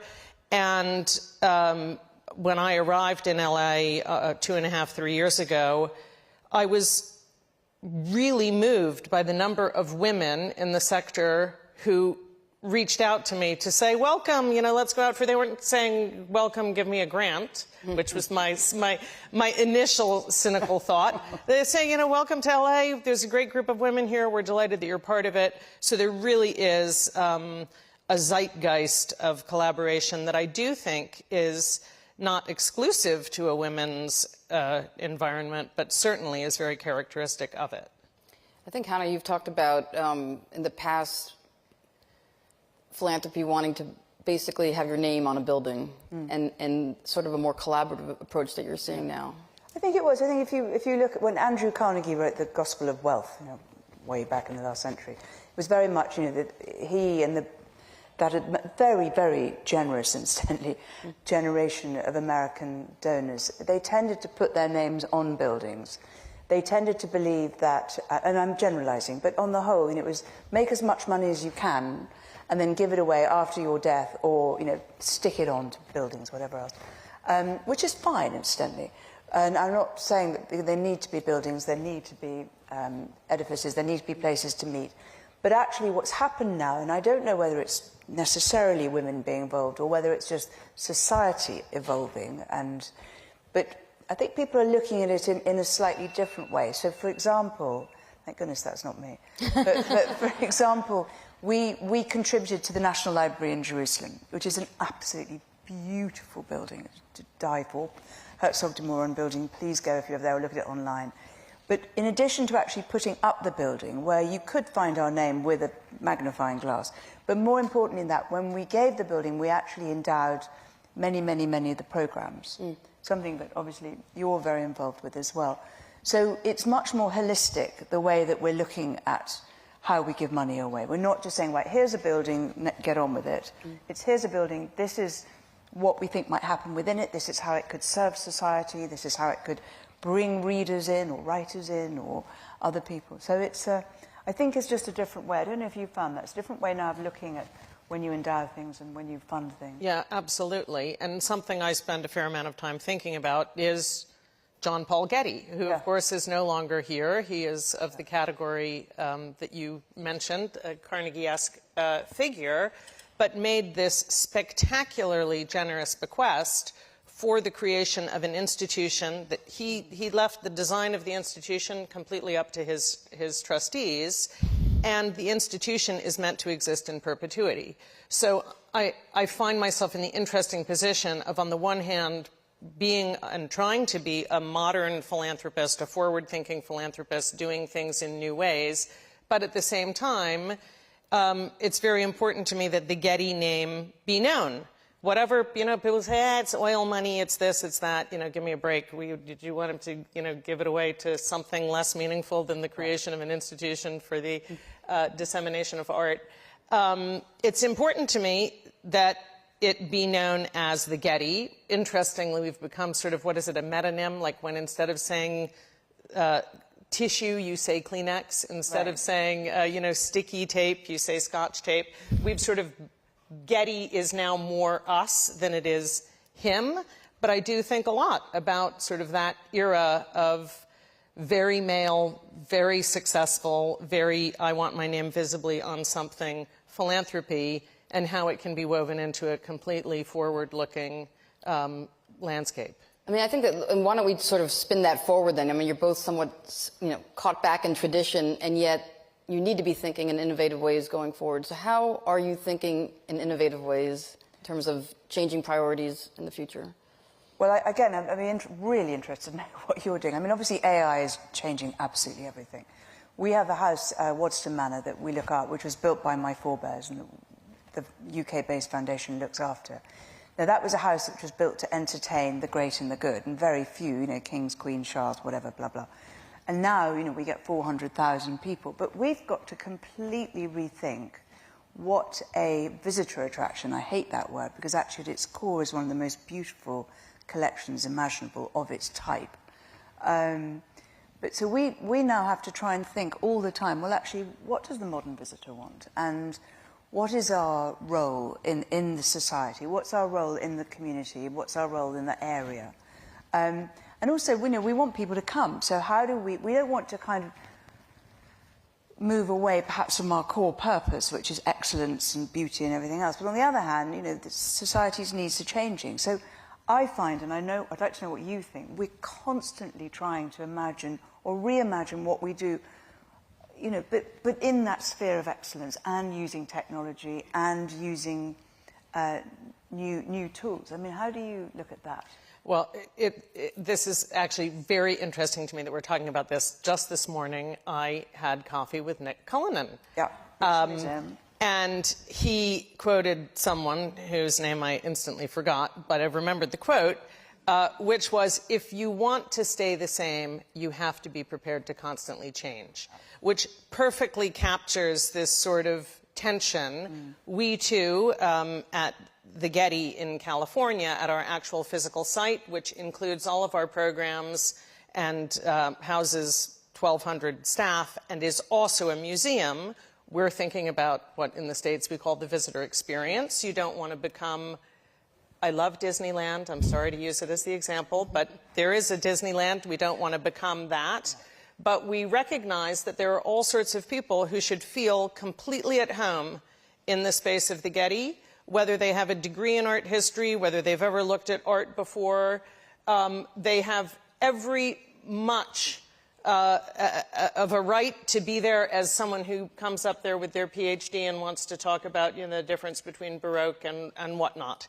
And museums historically haven't done a great job. I think we've all had the experience, I certainly have, of going to look at something and you feel sort of embarrassed because you don't know enough, you don't understand it, you go to read the little thing next to the image and then you feel even less intelligent than you felt before you read it because it invokes 5 other things about which you know nothing. We need to really, really think about the visitor in that context rather than us, our knowledge, our things, and what we're showing. So figuring out how to do that in a way that is true to the mission, but that is completely inviting to the broadest of all possible audiences is something that's very much on our minds as well. We've talked today, there's been a number of panels that have talked about geopolitical risk. I want to talk about the geopolitics in terms of where there are moments where you need to step in as philanthropist. And one example of this is with the Getty in Ukraine. I found this incredibly interesting. If you could explain, Catherine, after the war broke out, what Getty did with the art. Yeah, absolutely. So our geopolitical engagements are always driven by our commitment to preserving art and cultural heritage. They are not driven by a political position, meaning what's worthy in the situation is the art and the cultural heritage and the preservation thereof. We try to be really clear on that. After the war broke out in Ukraine, we worked with an entity called Aleph, which is a multinational based in Geneva. I actually now sit on their board to enable the taking down of really valuable art and burying it. And the reason it was buried on site, you are probably all aware of the fact that there have been many scandalous instances, most well known during World War II, when art was taken, looted, stolen, in some instances under the guise of, we're going to keep this safe. So we did not want to move it out of the territory. Some people suggested that it be moved to Poland. We didn't want to do that because it could lead to all sorts of other problems down the road. So we participated with others in this scheme to bury art so that it would not be damaged during the war. And in fact, we now know that had we not done this, there are places that have been hit where art would have been destroyed had this not been done. We spoke about this a little last night at the cocktail. There are people who don't react well to this. They're like, well, it's a war. Why aren't you helping save people?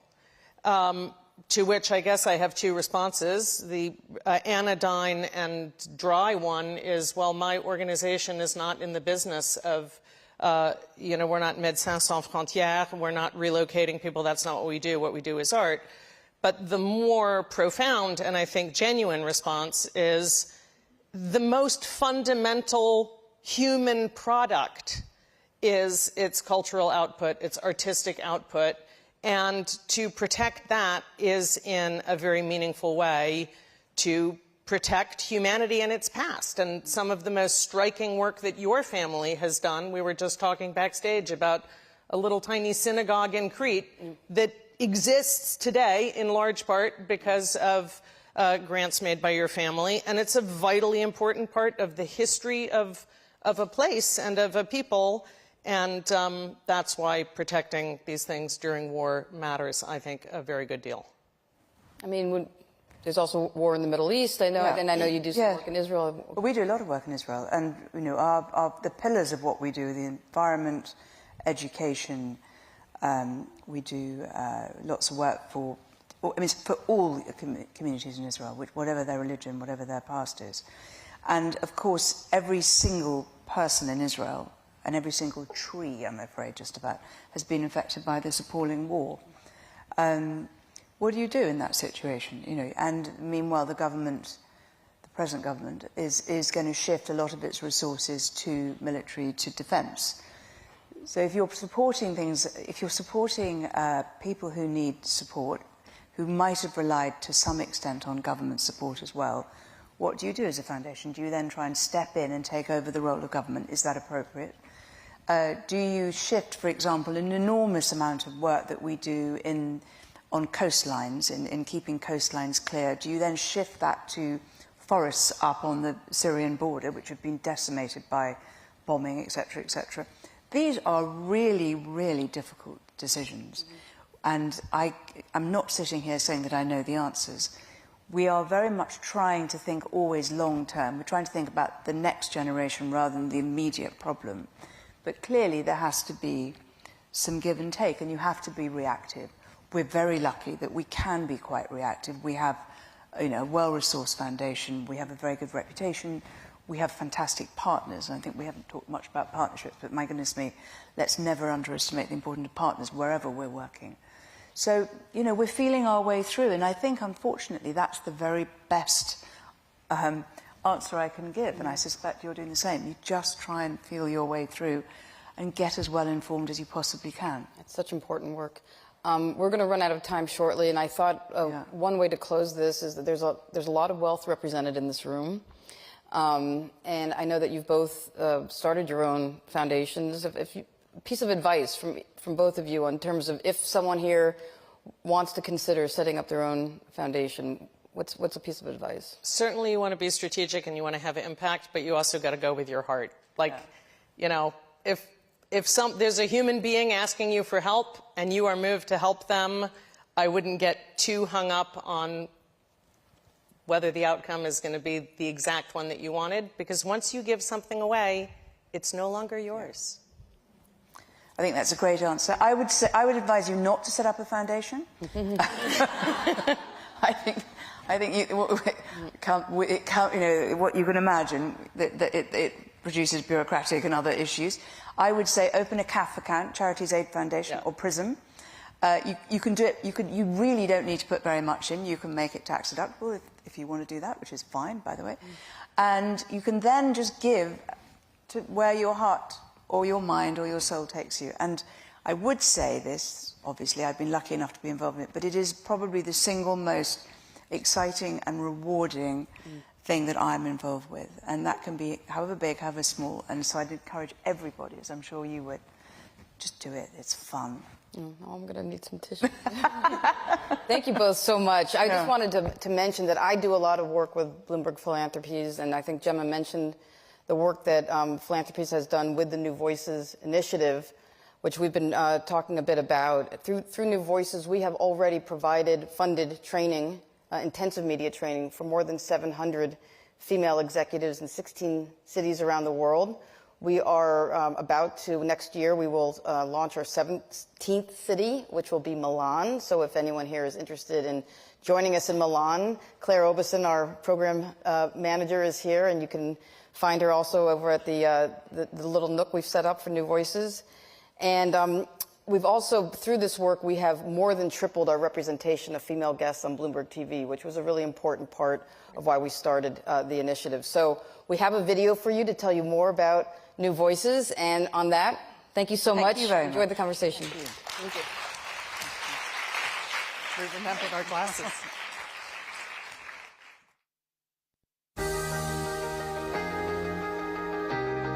What could be more important than telling stories where everyone has a voice? That's not just good journalism, it's a responsibility. The intent of the New Voices program really is to improve our coverage. We decided we at Bloomberg could sponsor intensive media training for senior female experts in cities around the world to not only address the gap that they were facing, but to also help us identify and discover new qualified female experts. The challenge is that a woman spokesperson who are usually as good and as able and have as much potential, they tend to get overlooked. And I think this New Voices program exactly addressed that challenge. I was really driven to appear on TV because I am a big advocate for women in investment management, and you cannot be what you cannot see. What have you thought to yourself about how to potentially participate in that kind of wealth? It's a great question. So I think we at Florida A&M, to be able to be heard, I think is one of the best gifts that you can give anyone,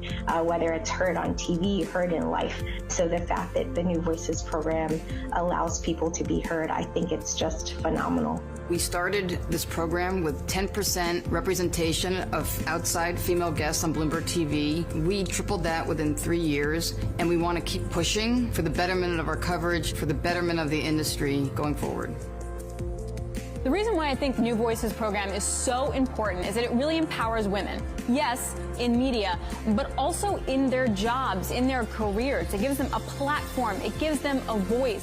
We're constantly expanding the program because that was the intention from the start. We named this program New Voices because we didn't want to restrict it to gender only, and we certainly didn't want to restrict it to the United States. We've also added cohorts of Black executives of all gender identities in the U.S. and Latinx executives of all gender identities in the U.S. After receiving the media training for New Voices, I really felt like I got more skilled in being able to provide the answers and provide the insights that I wanted to give. There's work to be done in terms of not just amplifying the Latino story, but stating it factually the right way. I think it's also important for the financial services industry to be able to see me represented, to be able to see people like me represented, and to know that I do have a voice.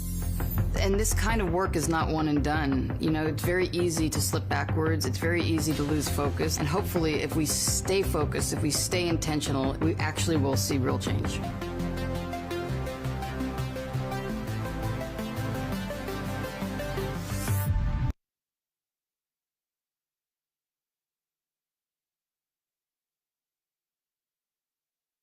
Please welcome to the stage Leela Ibrahim, Chief Operating Officer at Google DeepMind, for a conversation with Bloomberg's Francine Lacqua.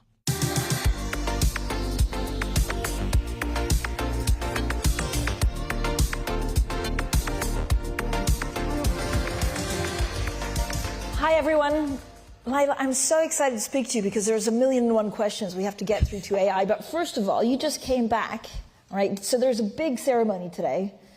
Nobel Prize, anyone? I mean, 2 people at DeepMind, your founder and the chief scientist, got the Nobel Prize. And you just flew in from basically from Stockholm. I mean, is it life-changing? Oh, it was surreal. It's such an exciting moment, not only for Demis and John, but I think for the team that worked on it. I definitely feel excited about that and the broader organization. And actually, in many ways, AI for science. You know, this is the first time in Nobel history that the committee has awarded an organization for the application of AI. And I think the fact that AlphaFold hasn't been around for very long. I mean, DeepMind's 14 years old. AlphaFold, we started hitting benchmarks about 4 years ago, and a Nobel Prize already. So I think this is really showcasing that we can use AI as a new tool for discovery, and we can have impact at a digital speed. So I think it's an exciting and important moment, and I think, yeah, just surreal, exciting. and this is really like what you do at DeepMind. It's basically real life application for the theory of AI. Where's it been most incredible to see it? Oh, you know, we have such a diverse portfolio within Google DeepMind. So we work on generative AI, Gemini, of course, and generative AI. We power Google products. Also, we still believe that not just scaling data, but there's still breakthroughs to be had in generative AI. How do we get it to be more factual, grounded in think about reasoning and concepts? So there's memory. There's still quite a lot in order for AI to add value. We're in the very early days of generative AI. So we still do a lot of fundamental research. But then we also have this AI for science. And AlphaFold is really, I think, quite extraordinary. And yet we're doing work in weather forecasting last week. Actually, being an American, a Californian in London, I'm so excited about GenCast, which came out last week, which does state-of-the-art weather prediction for 15 days. So hopefully next the airlines will adopt it, and then my flights will run on time. But also a lot of the work around learning. I'm really excited about some of the learning science, material science, and discovering new materials. Last year we announced discovery from 40,000 to about 400,000 new materials, which now scientists are validating and thinking about how could we make new batteries to power electric vehicles. So I think we're in the very early stages of, I think, how AI can help us solve and address some of humanity's biggest challenges. How do you measure success, and actually how do you prevent it from doing some of the bad things that we read about? I think, you know, if I could wave a magic wand, I'd go back in time and say, like, let's actually rebrand this. I think artificial intelligence it sometimes overshadows, I think, what the technology is and what it's meant for. You know, at Google DeepMind, we believe that, you know, our mission is to build AI responsibly to benefit humanity. So the way I describe it is like, what do? We build AI, we build the foundational models. How do we do it responsibly? And why do we do it? To benefit humanity. So we kind of keep, you know, my job as Chief Operating Officer is actually to make sure that we're doing that. And I think that if we can think about the application of AI and it starts to add value, then suddenly we don't call it AI anymore. If your phone battery lasts longer, That's adaptive battery, right? But there's AI charging that. Movie recommendations, song recommendations, maps, Google Translate. I mean, all of these are AI-powered tools, but we don't talk about them as being AI. So AI is around us everywhere. So I think if I take that and scale it, I feel like when we start talking more about the benefits and the features and how it's helping us, and we move away from just talking about risks, then I think we'll have that's what success looks like. But that takes earning people's trust, and that means building the technology with people and not having AI happen to them. Yeah.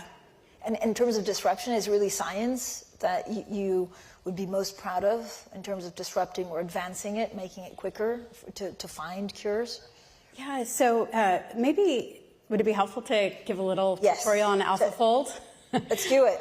Feels kind of timely for today. Yeah, 1 minute. Okay. 2 minutes. So Parkinson's, Alzheimer's, these are all protein-based diseases. There's a 50-year grand challenge in trying to understand how a structure of a protein, how it folds. If you can do that, you can understand its function. If it misfolds, you can understand what's wrong. AlphaFold, we were able to fold all 250 million known proteins to humankind. That means, and then provide it in an open database for scientists to use. There are 2.2 million researchers using this database. I didn't even know there were 2 million people watching proteins. And it used to take scientists 4 years of like a PhD to do a single protein. So that's almost like advancing the field of biology about 1 billion years if we do crude math. But why that's important is we can understand diseases, we can do better therapeutics, food security. Why are some plants more resistant to disease than others? Plastic-eating enzymes, dealing with industrial waste. These are also protein-based problems. So there's a lot of work happening. So to your point, if we can use AI for scientific discovery, much like we use a microscope or a telescope to understand the world around us in a new way, that's how we're hoping we can now have scientific breakthroughs at digital speed, but do it with the scientific community, because our expertise is machine learning, and we really need to take a collaborative approach. This isn't about any one company or any one country. I mean, it's pretty incredible that you're also based in the UK. Yes. Has that changed your perspective on things? Absolutely. You know, I've spent 30 years at the intersection of technology and social impact. In fact, I'm an electrical engineer by training and a semiconductor engineer. So I spent most of my career in the US, but also 6 years in Asia. And so when I first took this role, I'm like, why am I moving to London to work in the tech sector on AI? I could stay here in Silicon Valley. But what I have found is very unique about being in London is the fact that there's so much cultural diversity and ethnic diversity as well. And I think you bring that into work every single day. You know, even just the blue plaques with the history, you're just reminded of everything that has happened here. And even our conference rooms are named after philosophers and scientists. And it's a kind of paying respect to all the rich history around here.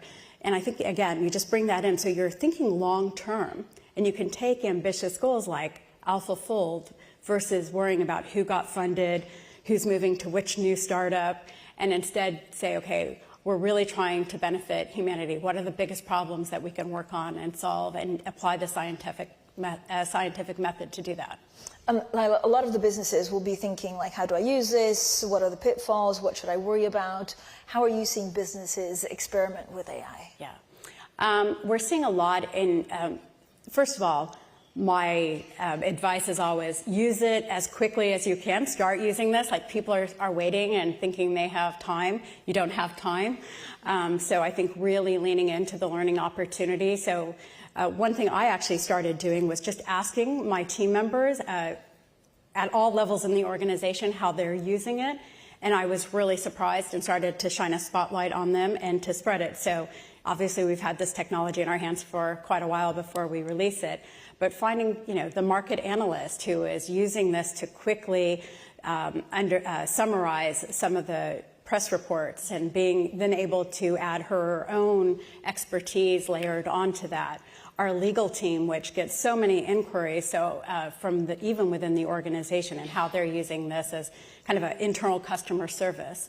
You know, there's a lot around general productivity, of what we're doing. And so I think even if you're not full scale adopting it yet, starting to experiment, because you'll never have as much time and freedom to experiment as you do now. And it's a good chance to really kind of encourage folks to find new ways to make AI beneficial internally. So what does this look like in 5 years? I mean, at DeepMind, does it mean, fewer lawyers, less accountants, less programmers, or more programmers? Yeah, actually what we're doing is saying, where do we need the human expertise, that nuanced understanding, and really apply it more towards the frontier of the work, and how do we start automating or triaging some of the lower level work?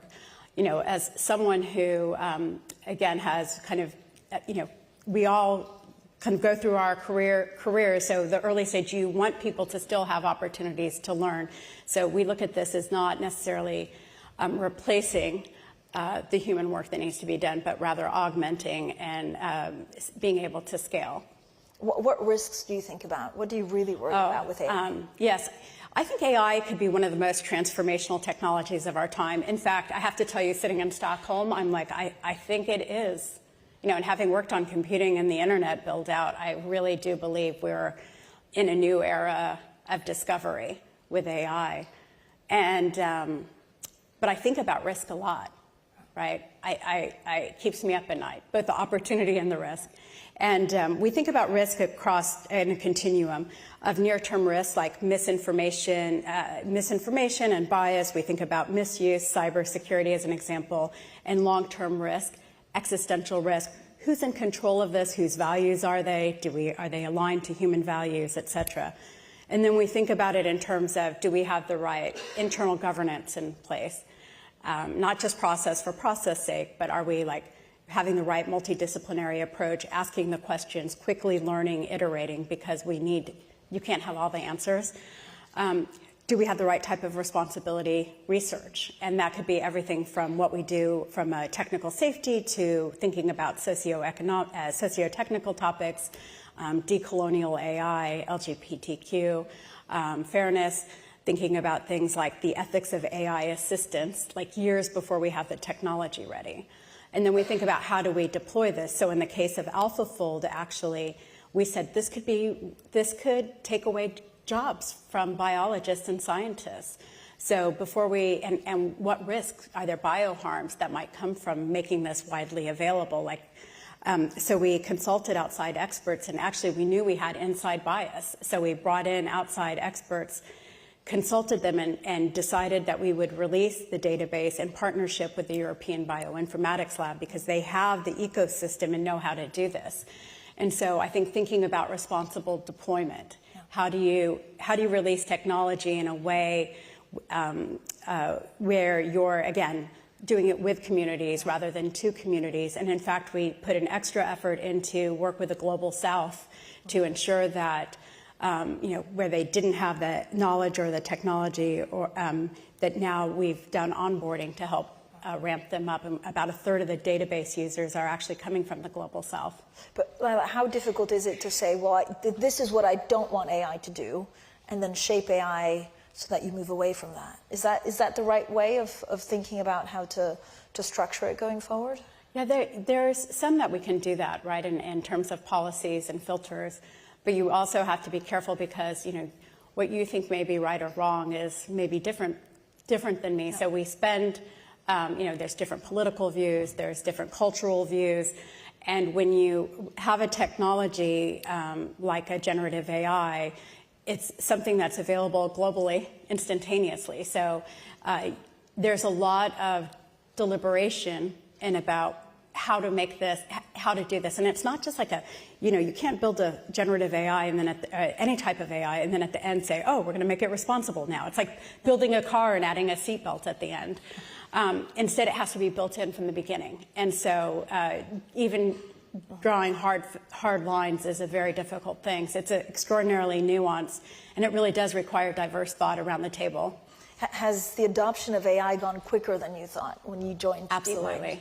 I thought I joined a research organization, and my job is to oversee the operations, our responsibility and frontier safety work, and then how we all of our external collaborations and policy work. And I, in a research organization, that's quite different than now we're the engine room Google, and in parallel doing all our work around science. I don't know if I didn't expect that society would accept this technology so quickly. And so we are, in many ways, now accelerating research to make sure that the technology we're releasing can meet the expectation, and we feel we need to earn the trust of citizens, and that really requires us doing a lot of listening as well, and understanding what are people's hopes and fears, and ensuring that we can bring that into the early stages of the research and the development. And given your background, you think about biases in AI. Yeah. How do you tackle that? Well, I'm a child of immigrants, and English was my second language, and I grew up in middle America where I was the dark kid, and then I lived in Japan where I was the weird foreigner in a city of 40,000 people, and then a lone electrical female engineer in my university classes. So I think I got very comfortable at a very young age being an outsider. But what that has meant throughout my entire career in semiconductors sector, in venture capital, and in startup world is that I'm always looking at how do we make sure those outside voices are brought into the technology development. We need that to happen. So how can we have the technology? So I'm spending a lot of my effort right now making sure that we're meeting with civil rights activists, people with disabilities, business leaders, and helping to share our AI understanding and expertise, looking around the corner with them so they can take it into their communities and we can learn from their hopes and dreams. And I think this is the most important thing. I feel incredibly humbled and fortunate. I am in this role and this time in history. And I'm like, what am I going to do with it? Is this going to be a legacy worth living? And it will matter if I can make sure that we're developing AI more responsibly. Lila, thank you so much for your time today. Lila Ibrahim there. Thank you.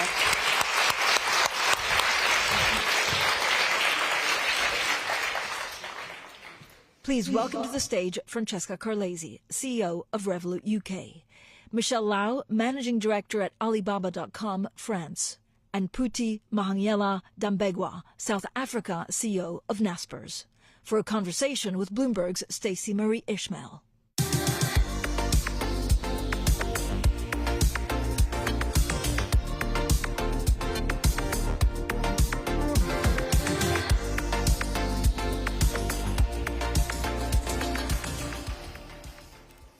Who's ready to hear about more AI? Very good. So one of the big themes of everything that you've heard today is about the intersection of challenge, opportunity, risk management, people trying or pretending to predict the future or avoiding predicting the future. And it is a real pleasure to be joined by folks who I think are already kind of operating in the future. We have the future of finance, we have the future of e-commerce, we have the future of fintech and e-commerce at the same time. And we're going to talk to you today a little bit about how these twin dynamics, as it were, what's happening in financial technology and innovation and what's happening in artificial intelligence is really shaping a lot of the industries and assets that some of you here are familiar with and some you will be learning about for the first time. So I'm going to start with you, Francesca. Okay. Yes. And I'm going to share a quick fact, which is that you are the UK CEO of a company that has just been established as being the most valuable startup in this country, so no pressure. But, you know, Revolut is known to a lot of people for a lot of things. And as a person who mostly lives and works in the US, I've always been, I suppose, astonished/depressed by how much further behind kind of the US banking system is when it comes to things like payments, digital, mobile. And Revolut in a lot of ways is at the forefront of shaping how much further a lot of companies here in particular are. Can you talk a little bit about what it means to be a fintech in 2024 going into 2025? Yeah, no, very happy to, and it's a pleasure to be here. So thanks for organizing this great event. So I think being a fintech today is actually, it feels like a privilege, to be honest, and it feels a massive privilege to be at Revolut because, as you said, definitely it's probably one of the very, very few companies that is leading the way for the future and shaping the future in financial services. What it means for me is being fintech today is probably, I would condense it to one thing, which is realizing that bank is is changing, and this time it's changing for good. So there's no way back, okay? And it feels like it's being able to kind of be here and leave a mark and actually shape what the future will look like is a massive privilege. Now, the reason why I say that is because I've been in banking a long time, all my life, and before Revolut in more traditional banking, and clearly banking has evolved a lot, but it's fair to say for many years it's been a little bit static. Today, we are witnessing a lot of a special alignment of stars, where not only technology is available, it's available at a very low cost, but also the infrastructure is digital, it's digitized, you have availability of digital data. Most importantly, consumers are ready for innovation. So when I have 2 kids that are teenagers, when I talk to them, they don't even know what a branch is for. No, seriously, they ask me, because on the street you see branches, are like, why do you go there, right? So we're witnessing a seismic shift, and we haven't even seen it all, because we'll see with the new generation. And I think right now the reality is that very, very few banks are ready for that shift. So the future generation will be just looking there, not even at the phone anymore. We will probably all voice in the future. And so being able to define what that proposition looks like is fantastic. So I think that's, for me, it's all about the customer, and how can we not only meet, but even anticipate, and that's how people will behave. And I think we really need to look at young generations in a way. And before I go to you, Michelle, I'm going to ask all of you a question, which is, when was the last time any of you wrote a check? Yeah. All right. And when was the last time you bought something online? Some of you bought stuff online during the breaks, you can confess. And I think that kind of, really, you've heard a couple of people here today talk about the importance of like that mobile customer and the fact that you can do your banking, your shopping, your transactions on device. Michelle, you are at Alibaba, and which I would say is in that kind of universe of companies typically perceived as very American, the PayPals, the eBays, the Amazons, that transformed what it meant to be doing online shopping, originally B2B and now, of course, B2C. But in kind of the context of having always been an innovator, like, your US IPO at the time was the largest ever recorded in the United States. So you all have this track record of, showing what's possible in the future. And now you are trying to kind of reinvent what it means to integrate AI into an e-commerce context. Like, what is that like on a day-to-day perspective? Yeah, definitely. Thank you so much for having me. I'm very happy, to get a chance to talk about how AI is going to shape the global e-commerce landscape. Alibaba.com has been, was the first platform that launched, that shaped the Alibaba group that we are now today. Since day one, we have been very laser focused of, developing innovations, new technology to cater, the businesses of all sizes, and especially SMEs to tap into the global trade opportunities. So AI is definitely going to be one of the game changer, one of the transformative force that's going to reshape the global landscape, allowing more SMEs and entrepreneurs, to be able to navigate in today's challenges with confidence. This is one of exactly the vision that we have been leading since day one. And when we talk about, the SMBs, actually, since last financial years, we have exactly more than 48 million of buyers using on our platform. So we carry on these directions and helping, SMEs to navigate and to develop the AI tools so that they can be able to overcome all the challenges that they have been facing. We know that, European companies has been, facing a lot of challenges these days about, financial disturbance, rising costs, labor shortage. Yeah. and it's really the key for them to be competitive and to be survival as well. And AI, we definitely think, is the key for them to overcome all these challenges. So when we come to what kind of tools that we are developing, we're going to look into how, the global trade is a very complex process. What we have developing is to help them to navigate and to simplify the process from day one when they need to look for overseas partners, developing products, or looking for resources to develop the global trade. This is where we come to develop the solutions. And essentially, we are developing different tools and solutions so that they can, be able to stay competitive and also to be more able to, develop, the global trade in the global industry and facing all the challenges that the big companies, they have a much more solution they can have. And Phuti, in South Africa, Naspers is where you're the South Africa CEO, is the largest company by far in the on the South African Stock Exchange. And one of the ways that you all have built this is by being not just a conglomerate, but a multinational enterprise that operates in e-commerce, in finance, in payments.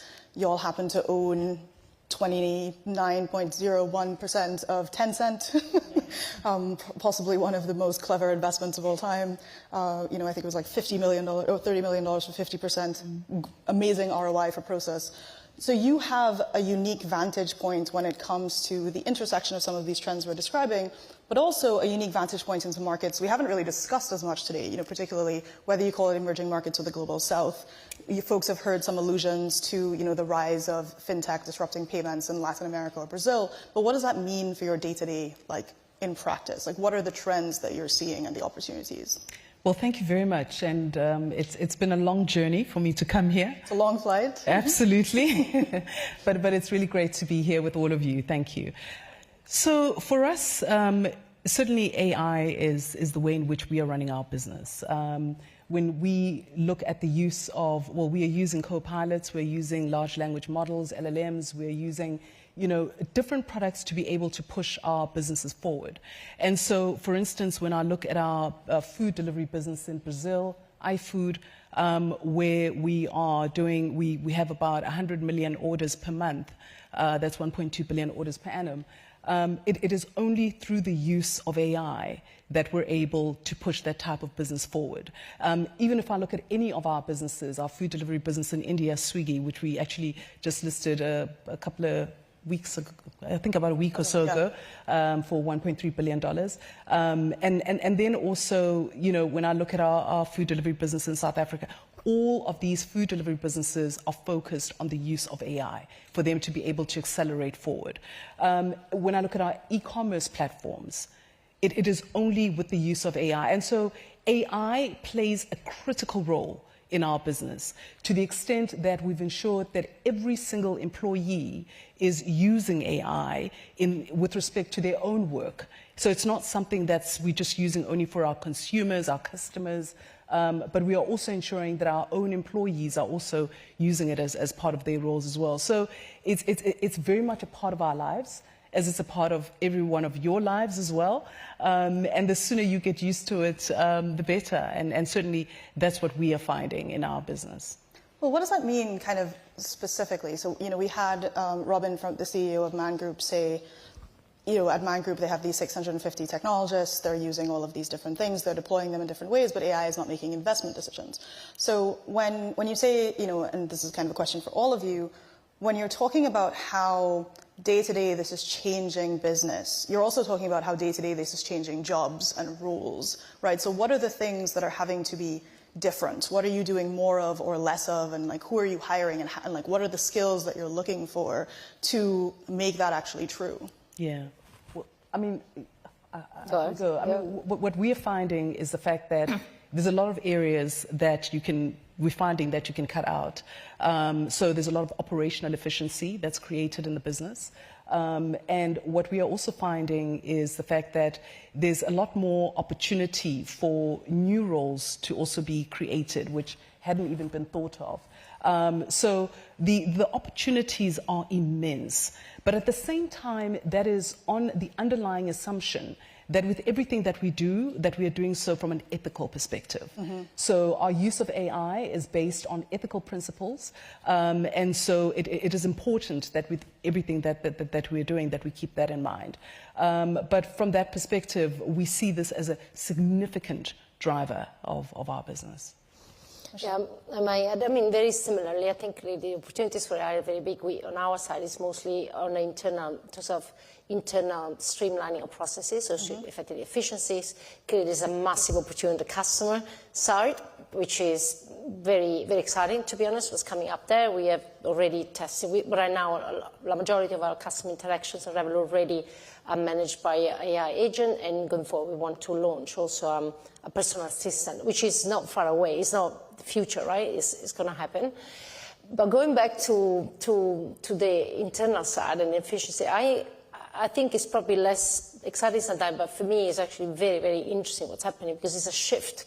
As in any shift, like in history, it's not just some jobs will probably not be there, some jobs will evolve, but there will be new amazing opportunities coming up. And so clearly we do use AI already now for more the basic kind of tasks and processes, for like even legal reviews, legal contracts, fraud detections. We can use AI and machine learning all the time. We've been using that for a very long time, but also for regulatory mapping, which is probably something we have, which is relevant. And that's fantastic, because instead of having a lot of people had to do a very kind of repetitive job, if you want, you can substitute that, but also you reduce a lot of operational risk, which for us is very important. At the same time, you can reallocate time to more high quality tasks, and you still need a lot of intelligence. In fact, you need more intelligence. And one thing I'm really fascinated about is when I think about the job market in the future, and I think if I was young today, what would I do? And I realized that probably having a minimum, there are two new skills, not new skills, but like newly important skills which today are very important. So everybody needs to be very familiar with data, with analytics, and some coding. I think is a new language, because you'll be operating, no matter what you do, you need to extract, right? And I see your generation they already are. But at the same time, you need to creativity and even just ethics and just, are really, really valuable, because all of a sudden what really matters, what makes the difference for anybody that contributes is just the next value added step, and think, what do I want to do with that? So I think we are not even seeing, for sure in financial services, I must say, probably we are a little bit behind the industry. At Revolut we are ahead, but because there are a lot of regulations we adopt step by step, but I think we have not even seen the change. It will take a while, but from what I can see, if I project forward, it's going to really change the way the industry and companies work, and how people, what skills that are relevant, actually. Michelle, one of the things that has been raised as a critique of a lot of AI is that both the user interfaces and the training sets are like largely in English. Yeah. And that there are many more challenges dealing with languages outside of, a US or British English kind of corpus. Given the global nature of Alibaba, and particularly like the roots in China, like how are you all thinking about this differently? Yeah, so AI is exactly what we have been talking about, tremendously changing how we operate the businesses. And with the capability of AI in terms of streamlining routine tasks, and also proactively risk management in the e-procurement services, for example. This is changing a lot of way of working. Business of all sizes is operating in the B2B side.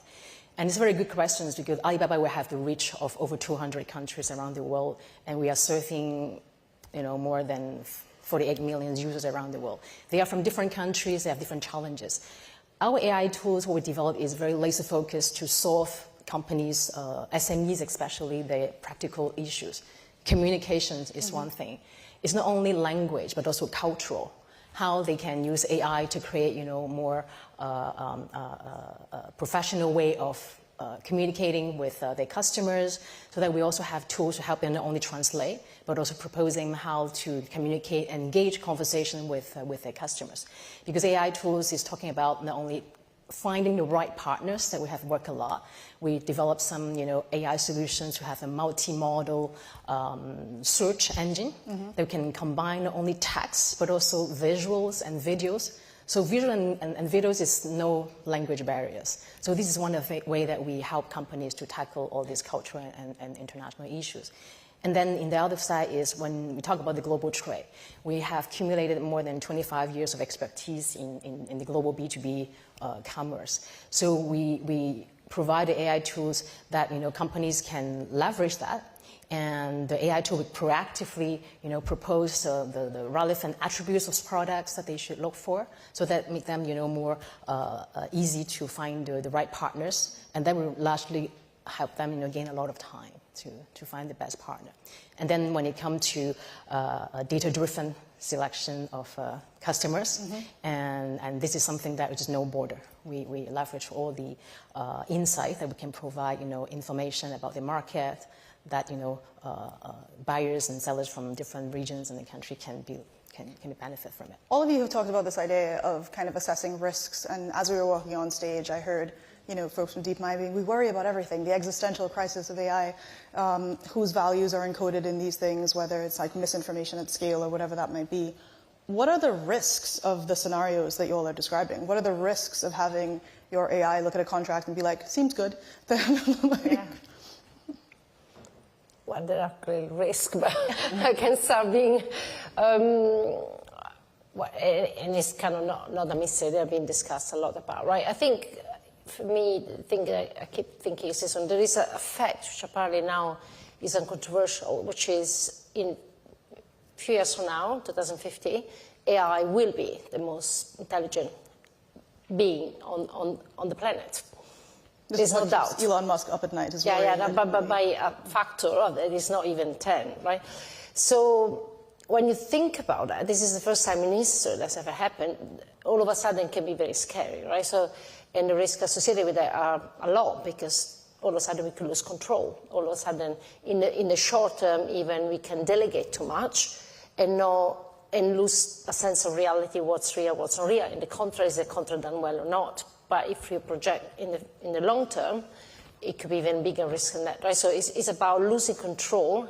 And so how do we put some boundaries? How can we still make sure we are in control, we are in charge? And I think, I don't think there's a solution yet, but there are probably two ways that needs to be explored in parallel. So one is the usual way of controls and boundaries. So now, for example, which is quality assurance, limitation of the level of delegation. For example, if we now use AI for a contract, of course, somebody should review it. And of course, there should never be...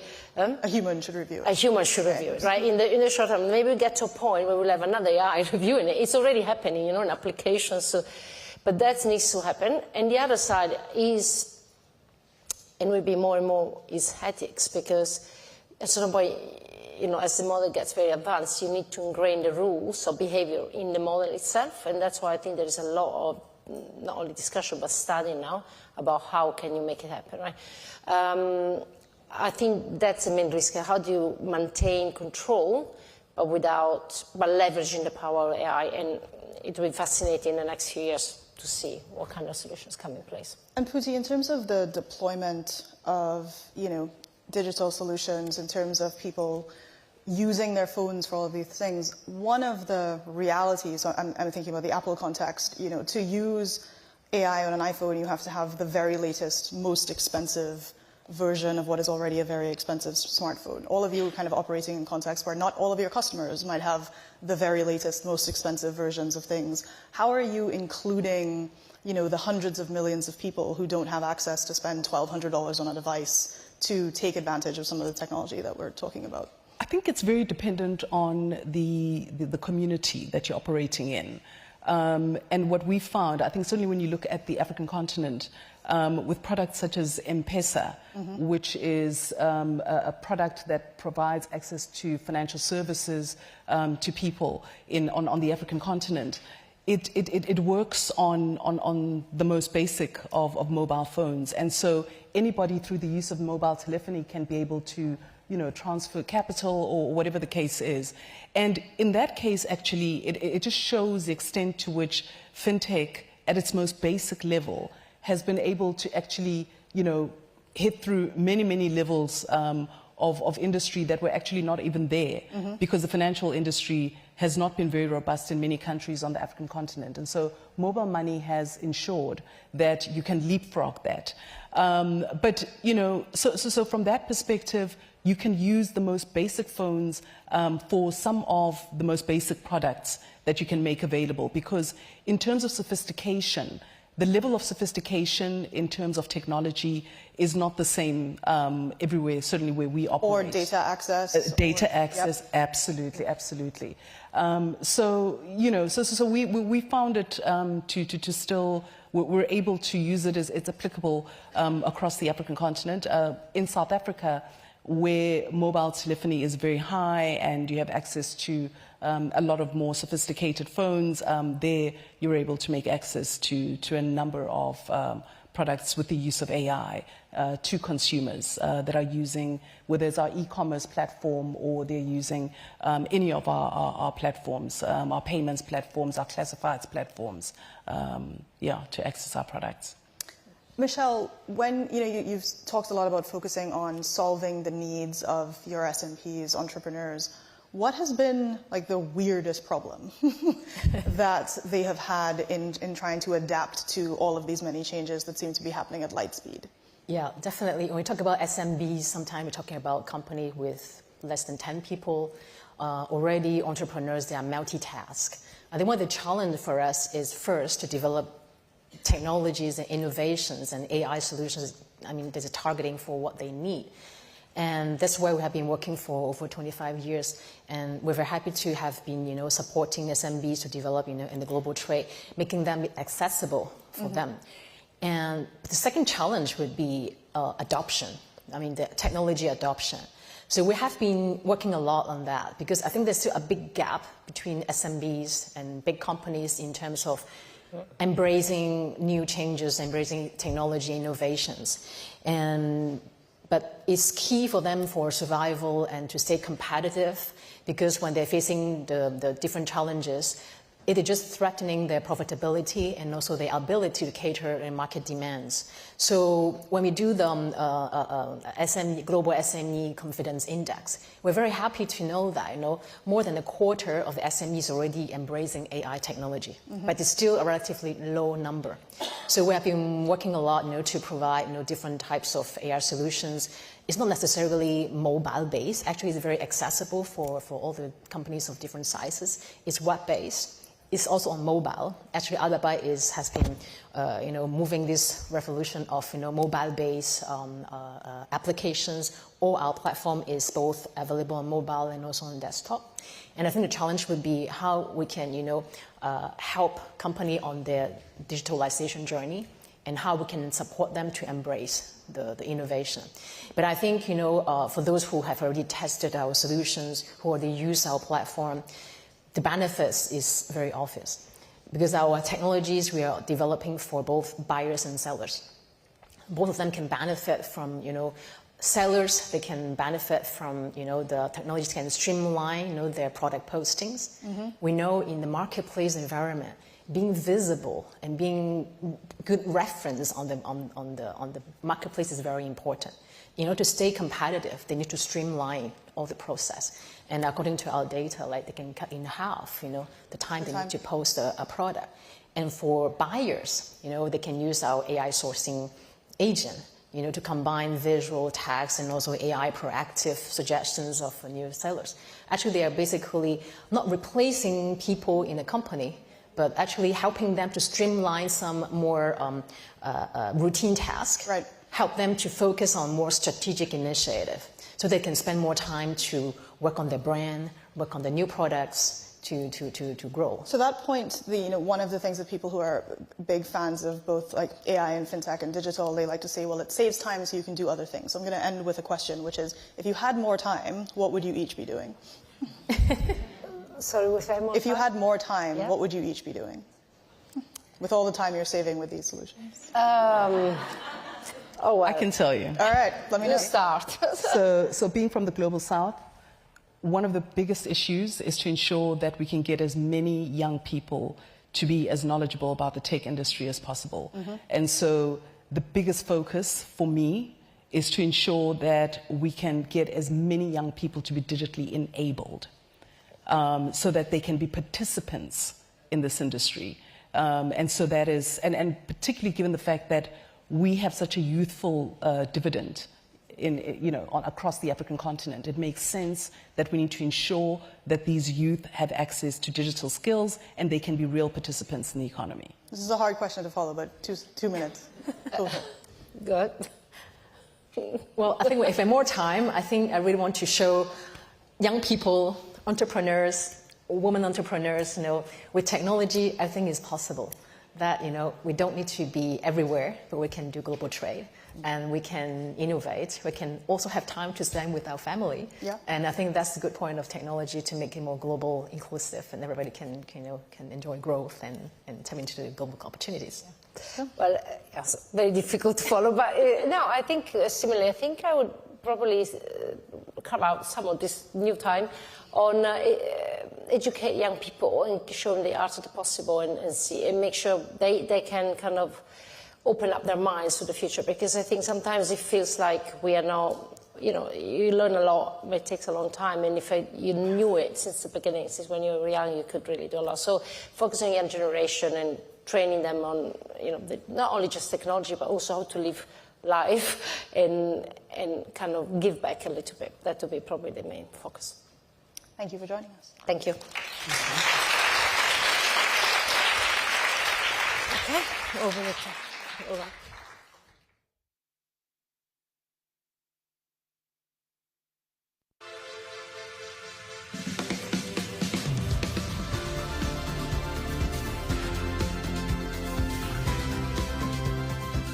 We do see a lot more desire for investors, for individuals to drive their own financial decisions, to be a lot more responsible for how they manage their money, rather than delegating that to a financial advisor, for instance.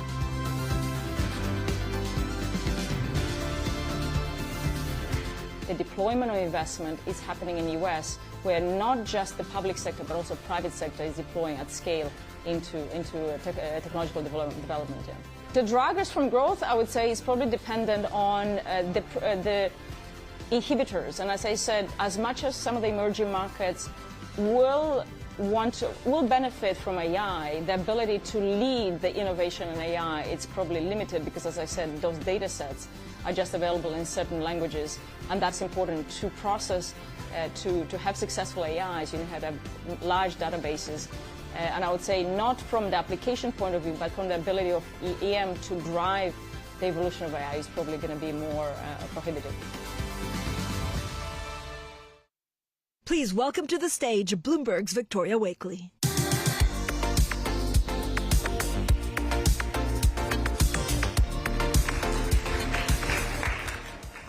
Oh, I hadn't realised quite how bright the lights were. I thought this card would have another usage. It does. You've got me literally for 2 minutes, and I'm preceded. I'm the UK national editor at Bloomberg, overseeing Bloomberg UK, which we launched a couple of years ago. But what I wanted to kick off by saying is I'm preceded by Stacey Marie Ishmael on crypto.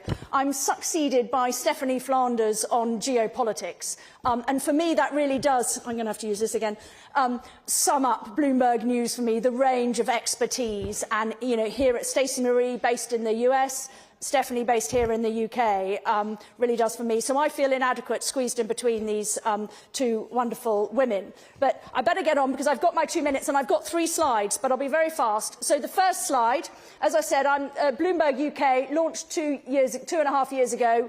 Almost 600 journalists here in London, a lot of them writing stories about the rest of the world as well as the UK. It's not looking massively UK-ish today. This was earlier this afternoon, the Bloomberg UK front page. But we write more about the UK than we used to. We still, being Bloomberg, people come to us for that global reach, that global heft of stories, and you won't be surprised to see Syria at the top of it today, but also some of the interesting and news-making things that have been said on this very stage today, running second on the website today, because it really has been a fascinating thing. I've been feeling inadequate and having a lot of sliding doors moments about, why didn't I go into M&A, or couldn't I be running? All these women who are doing things making me feel completely inadequate today. And that's been running a blog all day, Bloomberg. Our live blogs do really well for us. We have a live blog every day on Bloomberg UK, actually, on the market side of things. But today, the Women, Money and Power live blog's been doing well. We've been streaming everything from this stage today on the UK front page and around the world.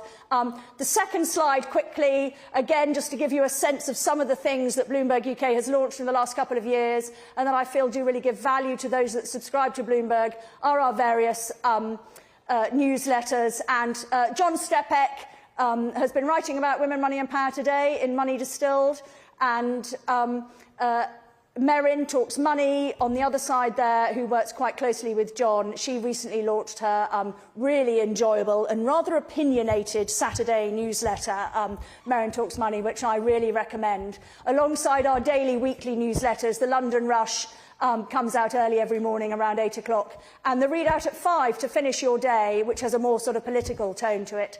But all of them with that sort of Bloomberg lens of business, finance, economics. The other thing, just quickly to mention, that we launched this year globally was Bloomberg Weekend Edition, which is your weekend, Saturday, Sunday read of different pieces. And you'll be seeing next year, some of you may have heard, Michelle Hussein's going to be doing a global interview audio series for Bloomberg Weekend Edition from at some point next year.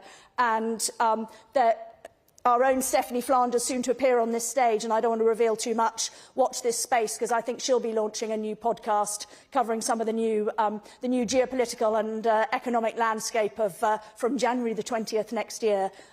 So keep your eyes out for that, because Stephanie's podcasts are always worth listening to. So the last slide is your chance, is my last really thing, to get a free subscription for a little while to Bloomberg News. I say Bloomberg UK, but it's to the whole of Bloomberg News, which is, you know, TV, radio, podcasts, newsletters.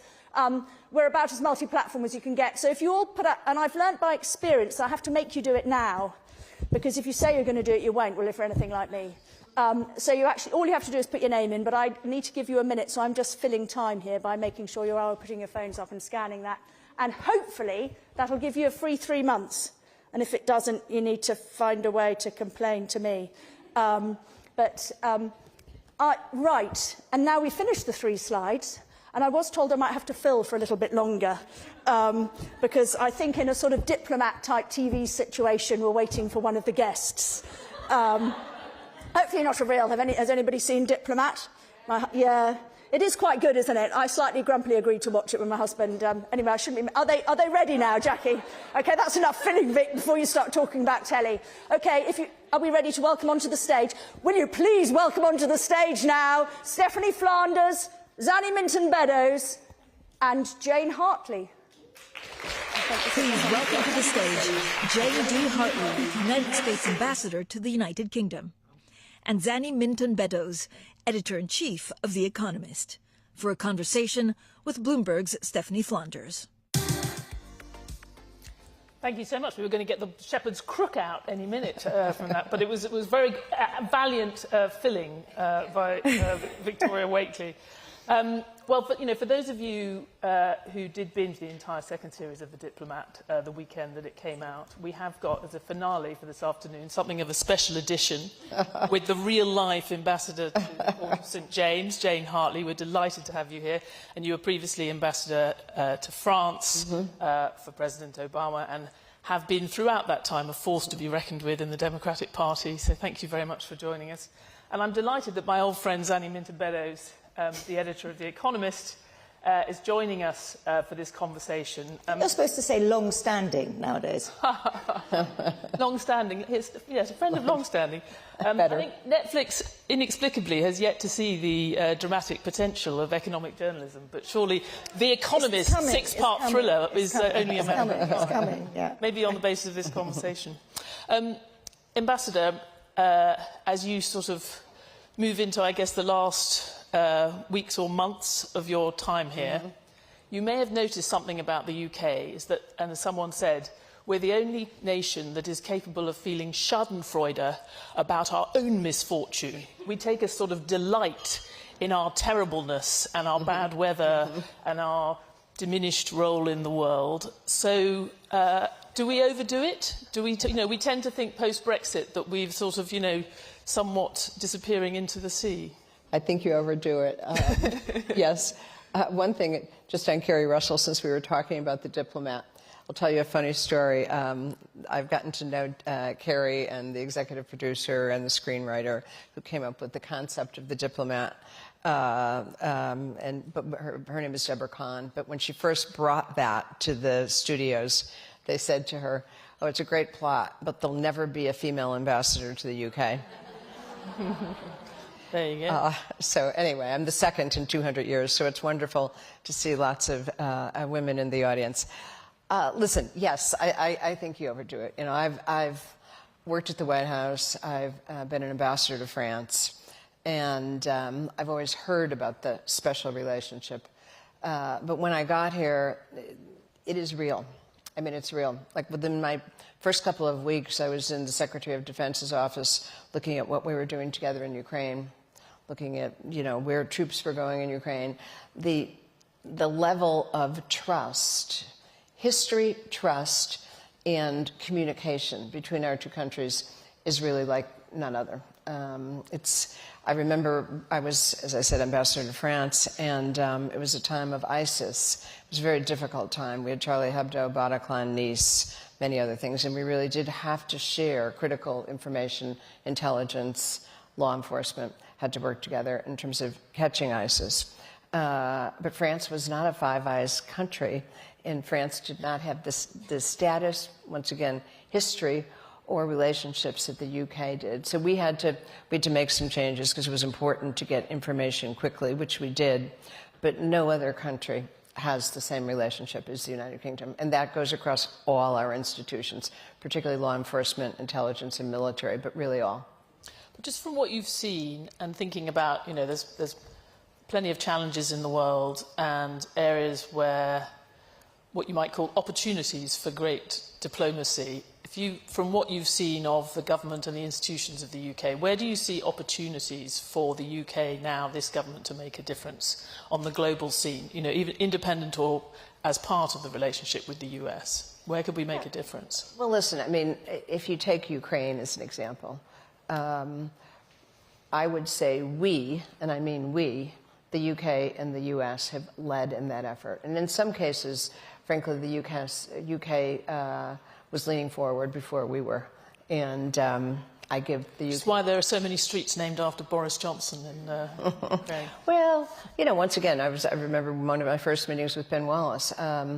You guys were clearly committed, and that was important to us. Like just yesterday morning, I hope I'm not giving our Deputy Secretary of Defense, by the way, a woman, fantastic woman, who's number 2 in our Defense Department, who really does very much help run that department. She was over because we wanted to talk what was happening here. We wanted to talk about Syria. It goes back to what I said before. Even with changes of government, I've been here through 4 prime ministers, 4. The institutions function. The institutions function. And our first call, and I think your first call is the US, our first call is the UK. Zanny, do you have the same upbeat view of the UK's role in the world these days? That's a very loaded way of putting it. First of all, thank you for having me. I think this is the first time you and I have been on the stage together, although I've known you for more than 30 years. It's true. We're probably usually the ones both. We're usually separately asking questions. So this is a very strange feeling, and it's very, very great to share the stage with Jane, who I've also known for 30 years. So I'm going to slightly disagree because I can say things that you probably can't. And I agree with you that it's perfectly likely that the first port of call is London if you're in Washington and vice versa. But what is, I think, definitely true is that the UK's position in the world has changed and has changed for the worse. I think we're kidding ourselves if we're thinking that we have the same clout that we had when we were a member of the EU, but with a very transatlantic focus. I mean, we're just not as important as we were. And I'm struck by this every time I'm in the US, which is quite often, or indeed actually at almost any international gathering. It takes a long time before people mention the UK, if they mention the UK at all. Interesting. And that's something quite new. We're just less relevant. That doesn't mean that the city isn't important. It is important. It doesn't mean that there are not brilliant companies here. There are brilliant companies here. And it doesn't mean that in certain areas, particularly defense, we do still punch above our weight. And I think Ukraine is a really important example of that, potentially actually diplomatically in the Middle East. And I think, and this is probably an area that I can go into more easily than you, I think this becomes really important with the new incoming administration, where that kind of taking for granted institutional ties may be somewhat challenged in certain areas. And actually the UK will be quite important, potentially, I think, in playing a sort of stabilizing role, but in playing a useful role, in being the kind of behind-the-scenes provider of advice and will be taken seriously in areas where the UK has something to offer. So Ukraine, for an example, we have credibility over Ukraine, we have capability, we are there in a way that the Americans have not been there. And so I think what the UK says over what a future deal will look like, what the definition of a credible security regime will look like, should matter disproportionately. So there are definitely areas where we really still punch above our weight, but I think we shouldn't kid ourselves that the UK is what it was 10 years ago. Well, let me follow up on that with you, because you have spent so much time, and you obviously had a experience working in Russia and Ukraine many years ago, and I know that you've been met several times during the conflict. So, you know, as we see a sort of, I guess, mixed signals, you'd have to put it, coming out of the new administration or the incoming administration on how that could play out, how quick the kind of pressure for a deal, what the deal would look like. What would be your best expectation of how this is going to proceed? Because it feels a bit different from what we might have thought 6 months ago. So I'm cautiously optimistic, actually, on that. And I'm cautious. And for most of this year, the sort of shorthand way of asking what a Trump administration would mean for Ukraine was, were we going to get a Pompeo-Trump foreign policy, or were we going to get a Vance foreign policy over Ukraine? And then, or a Marco Rubio. Although, as it turns out, when it was announced sort of summarily that Pompeo would not have a role in the administration, my heart slightly sank. I thought, oh no, this does not look good for Ukraine. But actually, everything I've heard since has made me somewhat more optimistic, for the simple reason that more than anything else, President Trump does not want to be seen as a loser. And he really does not want to have what he sees as his Afghanistan moment. And we can debate whether this is a fair or an unfair characterization of the Biden administration, but the notion that the Biden administration really screwed up Afghanistan by leaving precipitously is one that is out there, and President-elect Trump does not want to have that hanging over him. So he does not want to be seen that the US loses in Ukraine. And so I think this all has to be framed in a way that ensures, and he therefore will not want Putin's tanks rolling into Kiev on his watch. I don't think he fundamentally gives two hoots about Ukraine itself. And I also think he thinks that NATO is a kind of protection racket, that you have to pay up, otherwise you don't get the benefit of US protection. But he doesn't want to be seen to be a loser. So I suspect what will happen is that there will be some agreement struck that will have some kind of a security guarantee that, you know, whose credibility, I wish it were NATO membership. I don't think it will be NATO membership. That might be held out for the future. That will be held out for I wish it was now. We've argued several times that I think there's a perfectly good way to make, to bring Ukraine in now, but I don't think that will happen. So then is what kind of security guarantee is it? President Trump won't care beyond the next 4 years, but he won't want the tanks rolling in. Right. And I think it's then up to the Europeans. Security and infrastructure guarantees. Yeah. No, there'll be some kind of lend-lease thing. As long as there's equity, likes equity, as long as it doesn't involve money from the US. But it'll be really up to the Europeans to essentially boost their defense spending, to have the forward forces in Ukraine. And frankly, it should be the Europeans. This is our continent. We ought to be stepping up. It's outrageous that there's still only 23 out of the 32 or 3 NATO countries that spend 2% of GDP. So, I think he has a point on that. And, we in Europe need to take the next few years to step up and defend Ukraine. I mean, Ambassador, before, when we were thinking about the global sort of geopolitical stance of a second Trump administration, I think there's always been this tension and a question mark about whether it would be America first or America alone. America first is actually more consistent with many of the policies of President Biden. I guess you could argue any president's supposed to be arguing for America first to some degree. I think even as Zanny said, there's actually in some of the personnel choices, there's still some tension there. I mean, it's going to be partly about what Europe does to make itself be, to make America want to be strongly tied to the allies and stay committed to Europe. I mean, I think at this point we don't know what Trump policy will be. I mean, I get asked this all the time. I get asked this at my own embassy. And I actually, even though I'm a New Yorker, I don't know President Trump.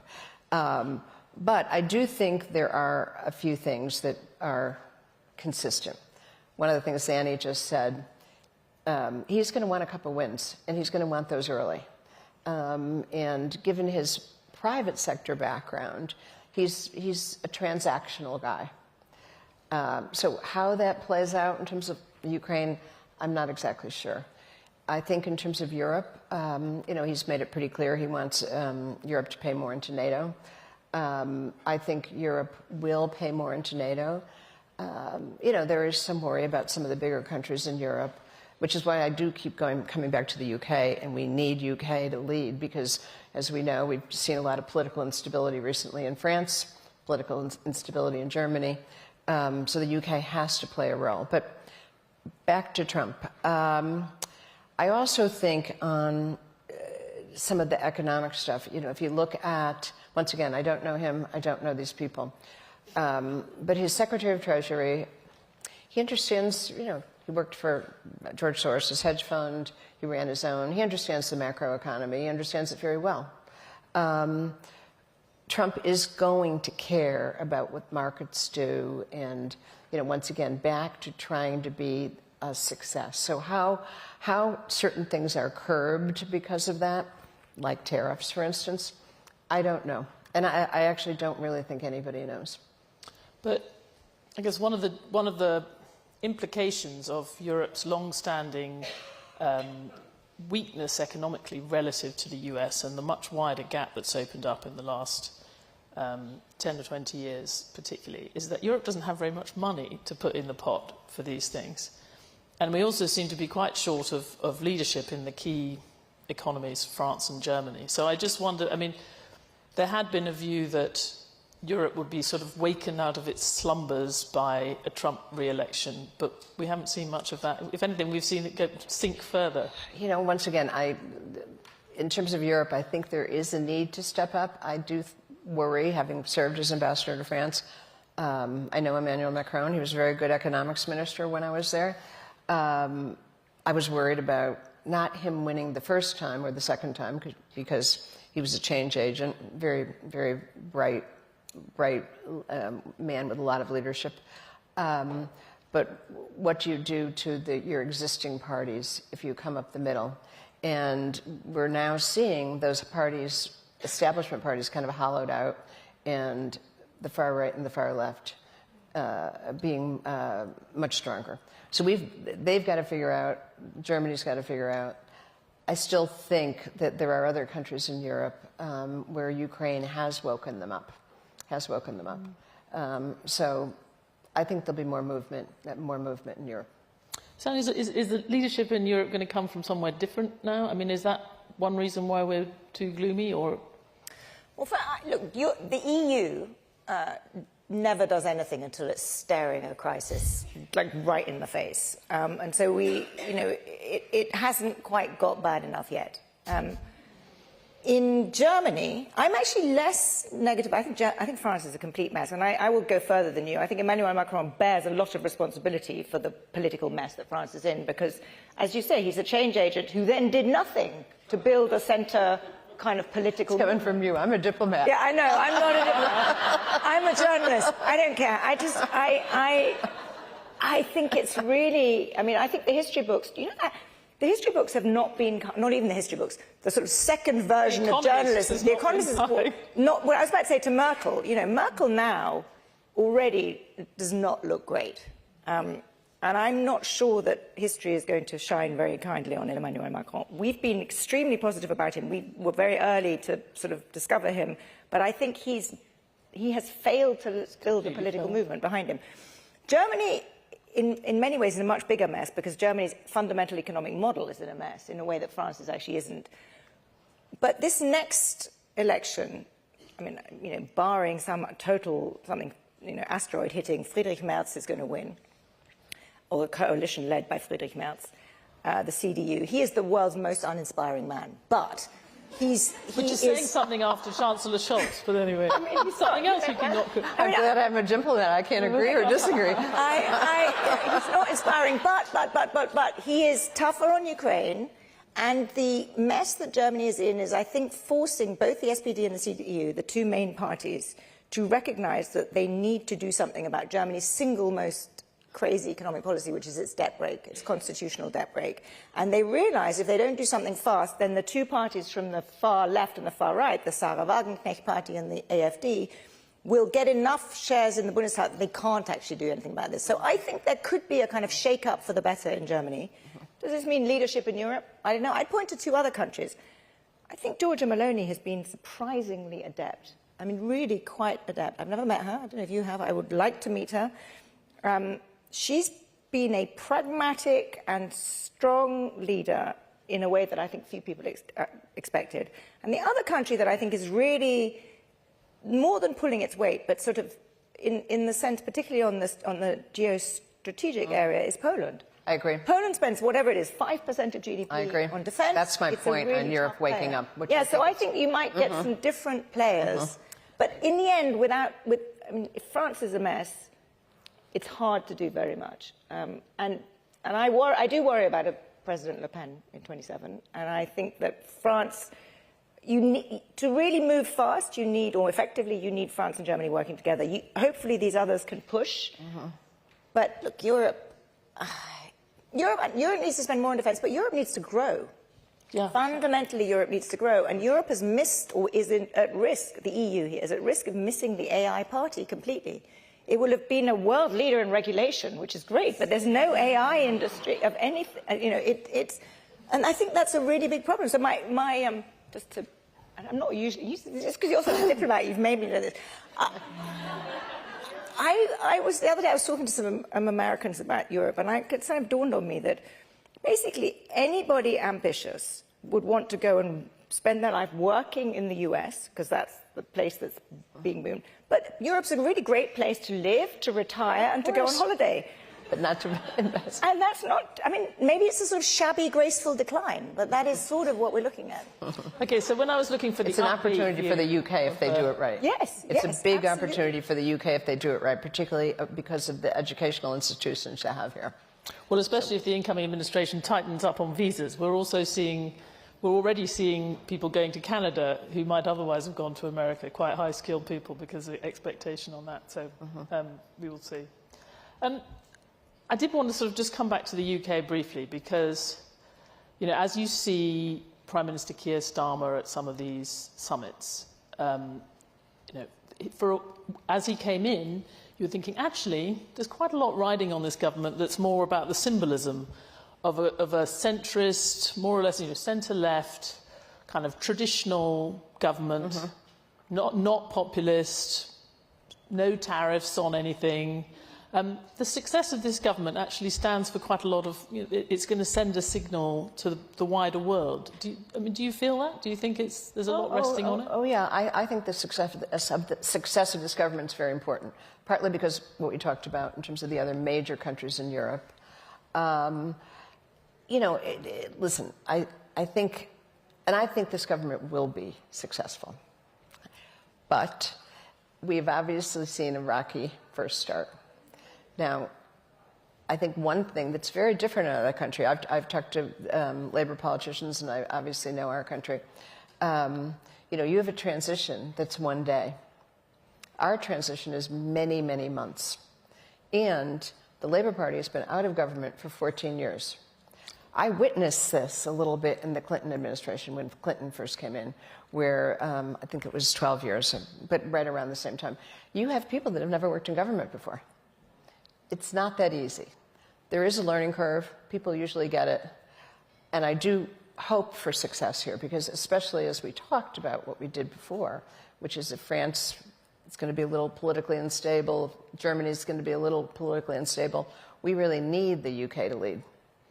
I've been surprised, Annie, and you've probably had the same experience, you know, when you're at Christmas parties this time of year, and there's lots of people of a certain, you know, who've been maybe supportive of Labour or ex-government people who actually wanted the government to do well, and the vitriol and the level of sort of depression about how things have gone so far, the bumps on the road, as the ambassador kindly said. How long have they got, do you think? Well, I think they've got a while because of our political system, but I think you're right, it has been a bumpy start.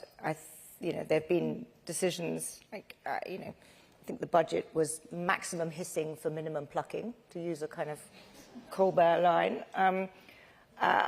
But I think they've got some time, and I do think, and actually the UK has historically, at least twice in the sort of last, I guess, century, at really meaningful moments, the UK has remade, this sounds very grand and I don't mean it to, but remade the relationship between the state and markets in a fairly fundamental way, which has then become a sort of lodestar for other countries to do the same thing. So in the aftermath of World War II, the creation of the welfare state, you know, Bevan's welfare state was sort of pioneered in the UK and then in various ways copied, or elements of it were copied in other parts of Europe.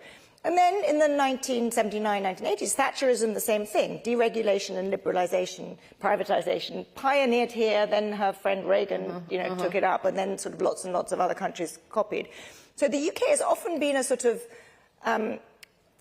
early adopter of new tax regimes, new ways of thinking about the state, and I have long thought that the UK might do that again. Now, I'm still not sure whether it will be this government, but I hope it would be. And I think that the UK is ripe for. There's a lot of really big rethinking that needs to be done, which is one of the reasons I was so disappointed in the budget, because the budget was sort of more spend, more tax, but within the same system, rather than actually thinking much more boldly about how do we need to reform government. Yeah, and just one thing, and I think they're poised because of what we're talking about the rest of the year. I had a big, the rest of the world, I'm sorry, and Europe in particular. I had a head of private equity, one of the largest global firms. I'm not going to give his name, but he was over recently to Winfield House. And I said, so where are you investing? And he's obviously the big investor in the US. He said, the UK. I said, why? And it was an interesting answer. He said, think about it. He said, where do you think we should invest in the world? He said, we're pulling out of China, or moving out of China as opposed to pulling out of China. Look at France, look at Germany, look at not all, but much of Latin America. He said, so look at the UK. You have rule of law, you have great educational institutions, you have an entrepreneurial spirit, and English speaking. So he said, that's where we're investing. Now, I don't know how many other people are going to follow his path, but it just says to you that there's an opportunity. There's an opportunity. There's a huge opportunity. It's just whether we actually, as a country and as a government, do it. All right, well, we've run out of time, but I guess, and you may be doing other things before you leave, but I'm going to sort of pretend that we've got you as a sort of farewell interview. I'm interested if there's that sort of envelope that ambassadors leave for the next occupant of the desk. What's your, well, actually two questions. So what sort of relatively small thing will you miss about being an ambassador, and what would your advice be to your successor? Oh, I'll miss so much. You know, as Annie knows, I mean, I feel very lucky to have this job. I feel privileged to have this job. I was ambassador to France. I've worked at the White House. I've been CEO of private sector firms. I wasn't expecting to have this job. I actually told my family I wasn't going to move anywhere but New York. But the call came in and said, do you want to be ambassador to the Court of St. James? And you just don't turn that down. I've fallen in love with your country. I've fallen in love with London. What I would tell my successor is realize you have a real role to play. I think it's, if not, I'll get in trouble with my ambassador friends, but if it's not the most important ambassadorship, it's one of them. Make sure you take it seriously. Make sure you work hard. Make sure that you get to know your host government, because I said it when I was in France. In France, you know, once again, we had all these terror attacks, terrible Bataclan, everything. You don't want to make a phone call in the middle of the night to somebody you've never heard of, or more importantly, has never heard of you. So develop the trust, work with people. We have a great embassy team. Treat them with respect. And understand that what they tell you may be totally false. I was told I was going to go to the UK and there was going to be great political stability. I'm on my 4th prime minister. I was told I was going to go to France and it was mainly going to be economic, trade, and culture. Turned out to be counterterrorism. So you never know what you're going to get, but be prepared for it. And I will also tell him he's very, very lucky. It's a man. Very, very lucky to have this job. Ambassador Harley, Sania Minton-Meadows, thank you so much.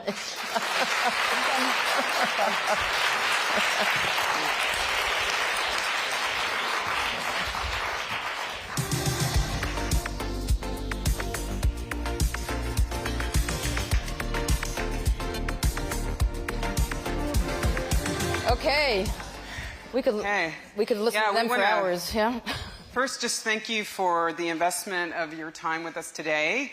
I got a lot out of it, and if there's some through lines, if it's, Trump's still making impact on, deals and markets and finance, or, the Europe versus the U.S. in terms, across asset classes.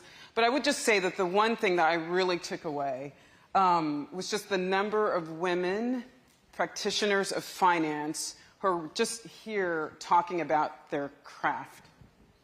And global impact is one thing we really want to celebrate with this conference, with this audience, with our news gathering in general, and of course with our New Voices program. We started earlier this year launching our latest new city in Sao Paulo, and we're ending this year with this fabulous conference, Women, Money, and Power, in one of the world's most important financial markets. We are committed to keeping these conversations and voices at the top of all of our feeds year-round and on all of our platforms. And if you're not on them already, you've gotten the QR code. It's been up there. We'll bring it up again maybe, but we hope you'll sign up if you haven't already. Okay, so next up on the convening Bloomberg sphere is the Bloomberg House in Davos in January. We'll be, talking about this and much, much more. But for now, please join us for the closing reception just outside of here. We've got an all-female string quartet from the London Philharmonic. And thank you very much. Thank you for being here.